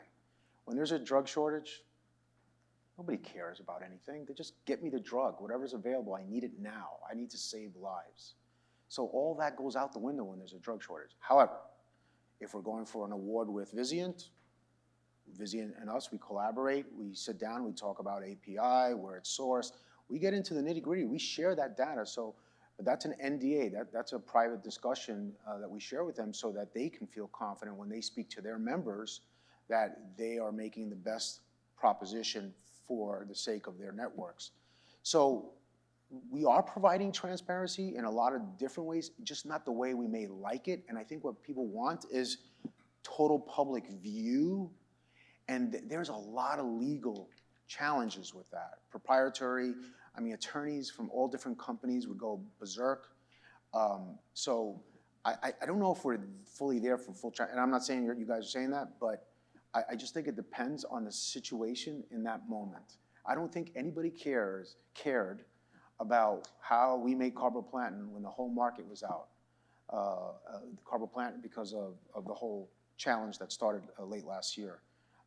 Yeah, Marcus, I fully agree, and I think if if there's going to be a public-private partnership that's influencing how incentives are developed, correct, then you could have some data sharing in a way that makes sense to be able to communicate to what extent, coming back to our main topic for today, domestic manufacturing, like give more insight in a way that's usable about where the manufacturing is occurring and what supply chains should be incentivized in certain payment programs or incentives and which supply chains shouldn't. I think that can be accomplished, but you need an infrastructure to be able to do that, and also someone that's empowered to put those incentives in place, which CMS is empowered to put certain incentives in place already in certain, they have, of course, certain restrictions, but there's a lot they can do. So Kurt, what list are we going to use? Who's got the list? Who's got the list, huh? Well, it may just be, as we talked about in the last panel, just do it, right? You just got to put together a list, whatever that list is, and build upon it, period. There just has to be action. So I want to return briefly to this concept of loss and value. There was a question from the audience I thought it was worth asking. So how do insurance companies or other components of the pharmaceutical supply chain play into that loss and value of APIs and pharmaceuticals at large? So we've talked about hospitals, manufacturers. Let's talk about insurance companies as well. How do they play into this? Marcus? So again, from a generic sterile injectables, very specific path, that falls under, again, the Part B medical benefit, that it's not part of the pharmacy benefit. So what a commercial plan contracts and agrees to pay for all those services, the procedure, the staff, the medications, that is whatever that patient's insurance has signed up for, right? Because all the insurance companies have multiple different packages for their employers and these individuals. So that's part, but the other 50% comes back to the government, the Medicare side, right? So I think, I'm not saying that this happens, but I know a lot of friends in the industry. I've seen where the patient that has insurance can stay in the hospital that extra day or two. But that Medicare patient, out the door immediately. And that's a bias that's concerning. I've seen many examples of that in my own personal family, so. Laura? I think the payer's been fairly absent from this resiliency conversation, and I would love to see them engaged a little bit more. The organizations that are representing the customer, the patient, by paying for it, are a key member of this supply chain. So I really would love to see them engaged in how they're going to participate and ensure that patients get access and ensure that the access that patients are given are reliable and resilient and high quality. Let me pull on that. How would you engage them? Well, if I'm being honest, I've tried. They of the answers I have gotten, they're the only member of this supply chain that I am not actively working with. Their perspective is that they don't make anything, so they don't have anything to do with drug shortages. And I just think someone will have to become a culture of the willing there, as long as they're all step in line with that. None of them carry any of the risk, right? As soon as one of them starts moving towards being part of the solution, it can carry risk to all of them. And again, this is all about risk. There's a risk associated to that. That's what I have decided is probably, and I can't get the lift, you know, I haven't been able to get the lift there, but if anybody is interested in having them become part of the Angels for Change movement, I would love to hear their perspective. That's one area that I really know very little about. Yeah, I would agree they haven't been as engaged as would be ideal, but I also think that is increasing their engagement level. So you know, at Duke Margolis, we have 3 consortiums. One's the one I've been talking about. The other 2 are both like squarely in the wheelhouse of payers, Value for Medical Products Consortium and Real World Evidence Consortium. So it's like mostly talking about things that payers do. So of course, a next step is to get them involved in the supply chain consortium. But also, I think it's easier to start with Medicare for payers, mostly because once a patient is in Medicare, they're not leaving Medicare and going to another insurer. So there's more. It just changes the paradigm a little bit. And they're living longer. Yeah, well, that too. Right? What does your financial advisor say?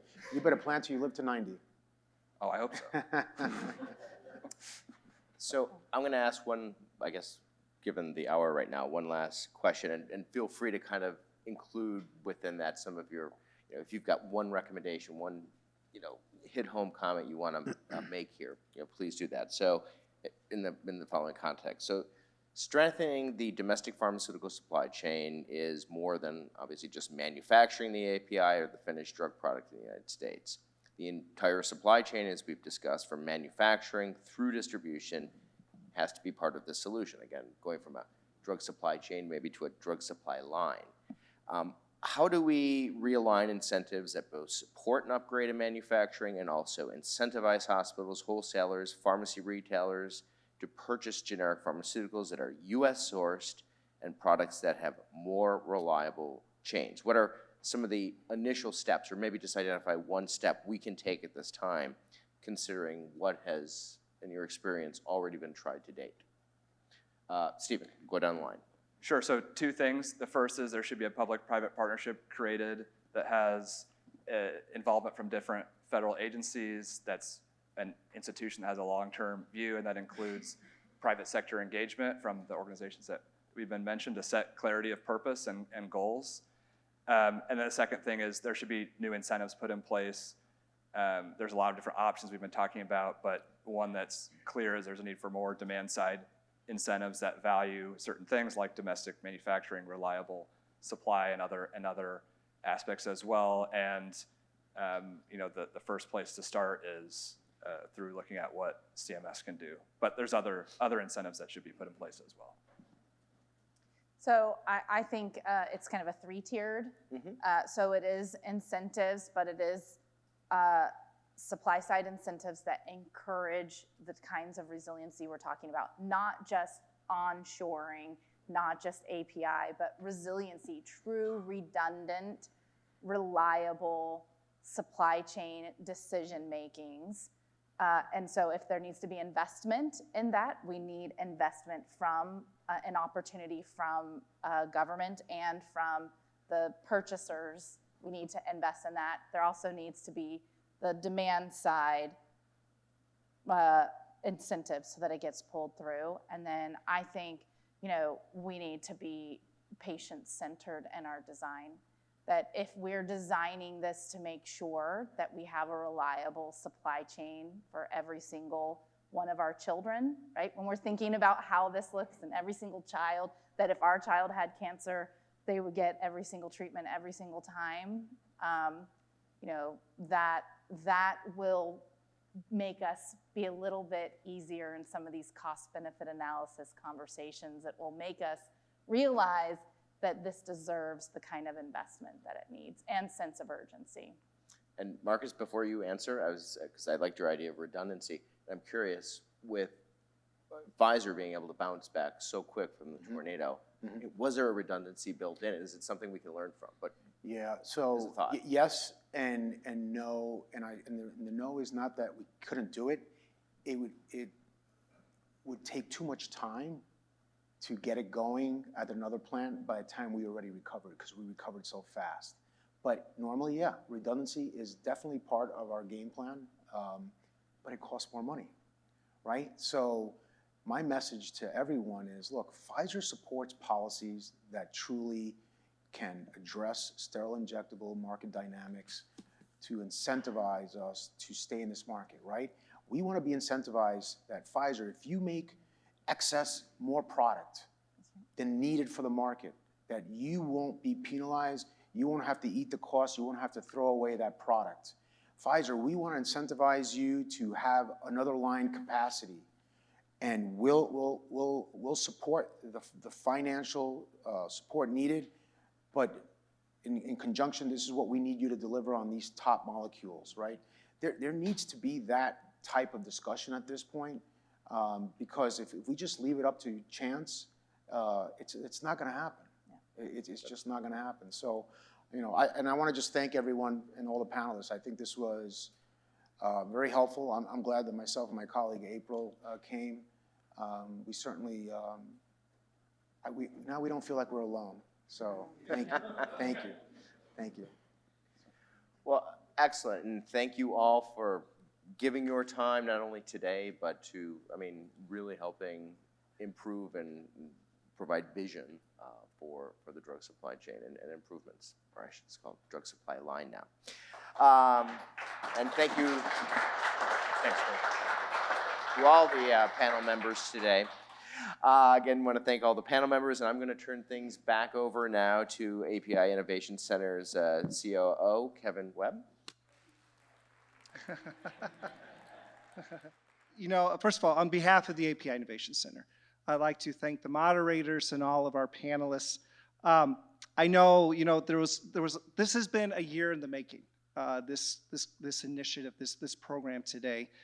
And as we kept getting closer and closer to really starting to see this come to fruition, my excitement kept building and building. I don't think the team really enjoyed it very much, but attention to detail. Nina, what do we got? Make sure everything is flawless. But it wasn't until we saw the entire panel come together, and then we actually saw it in action, that it was like, wow, this is really neat. This is really an exciting opportunity. So thank you to, again, the moderators who helped set the tone for what we're doing, but then for the panelists to really make this come alive. So thank you again, and I appreciate, you know, give us one more round of applause for all those who are involved with this. And to paraphrase Marcus, I'm excited, let's go. So I think, you know, that was the key takeaway for today's program, is just the action-orientated opportunities that we have in front of us. When Tony was sharing the opening part of the presentation, he shared with you that this is not just in one and done. I think it's often what happens is that, you know, we do something, we pat ourselves on the back, we throw it over the wall, and we say, okay, we've done our job. All right, now you do it, it's someone else's job. That's not this type of program. What we wanted to do was really just set the tone, first of all, that this is the first year and first step in moving now this action process forward. So every year, we're gonna come back together and we're gonna look at, you know, what did we say we're gonna do and what did we do? Where do we need to course correct? So this needs to be a living process. And so while it's linear, we're gonna be growing every year until we achieve either objectives or we achieve the perfection that we need it to be. But there's also another dynamic to this. Each one of these panels that you heard from today, and it has its own story to tell, right? And that's where I'm gonna ask all of you in this room to be a part of as we continue to grow the API Innovation Center. This was made up, each panel was made up of subject matter experts. But what we want to do now is take each panel and go deeper into it. Raw materials, domestic manufacturing, sustainability, core capabilities of the industry. There's a whole story to tell there. And there's white papers, there are action items, there's initiatives that we can then continue to build upon to continue to deliver deeper into each one of these core topics that, as subject matter experts of all of you sitting in this room, can contribute to. So as we at the API Innovation Center continue to build our roundtables of experts who then we can convene on these panels, and then they themselves become a white paper, an opportunity that we can continue to publish on and contribute to the body of knowledge. so that we continue to strengthen our national health security. So each of you received in your packets one of these forms. While we focus on, as company partners, strategic partners, we're looking also for key contributors. So if you feel, as a subject matter expert, that you want to be part of this initiative, please reach out. Let us know. Or if you have someone in your company that you feel would be a good contributor, that you want to give that individual some exposure to, we're forming these committees. And then we'll start to then convene, could be by teleconferences or Zoom calls, but what are we doing now to continue to grow and expand the core capabilities and awareness and knowledge of what we need to be doing? So with that, I'd again like to thank everybody for your time and the wonderful participation of each of you through the QR, answering the questions, the moderators keeping this alive and keeping it exciting and very energetic. It was really neat to see each of the panels take on its own personality and become different and exciting than from the panel we just had before that. That's it. So thank you for your time. Safe travels home and enjoy your upcoming holidays.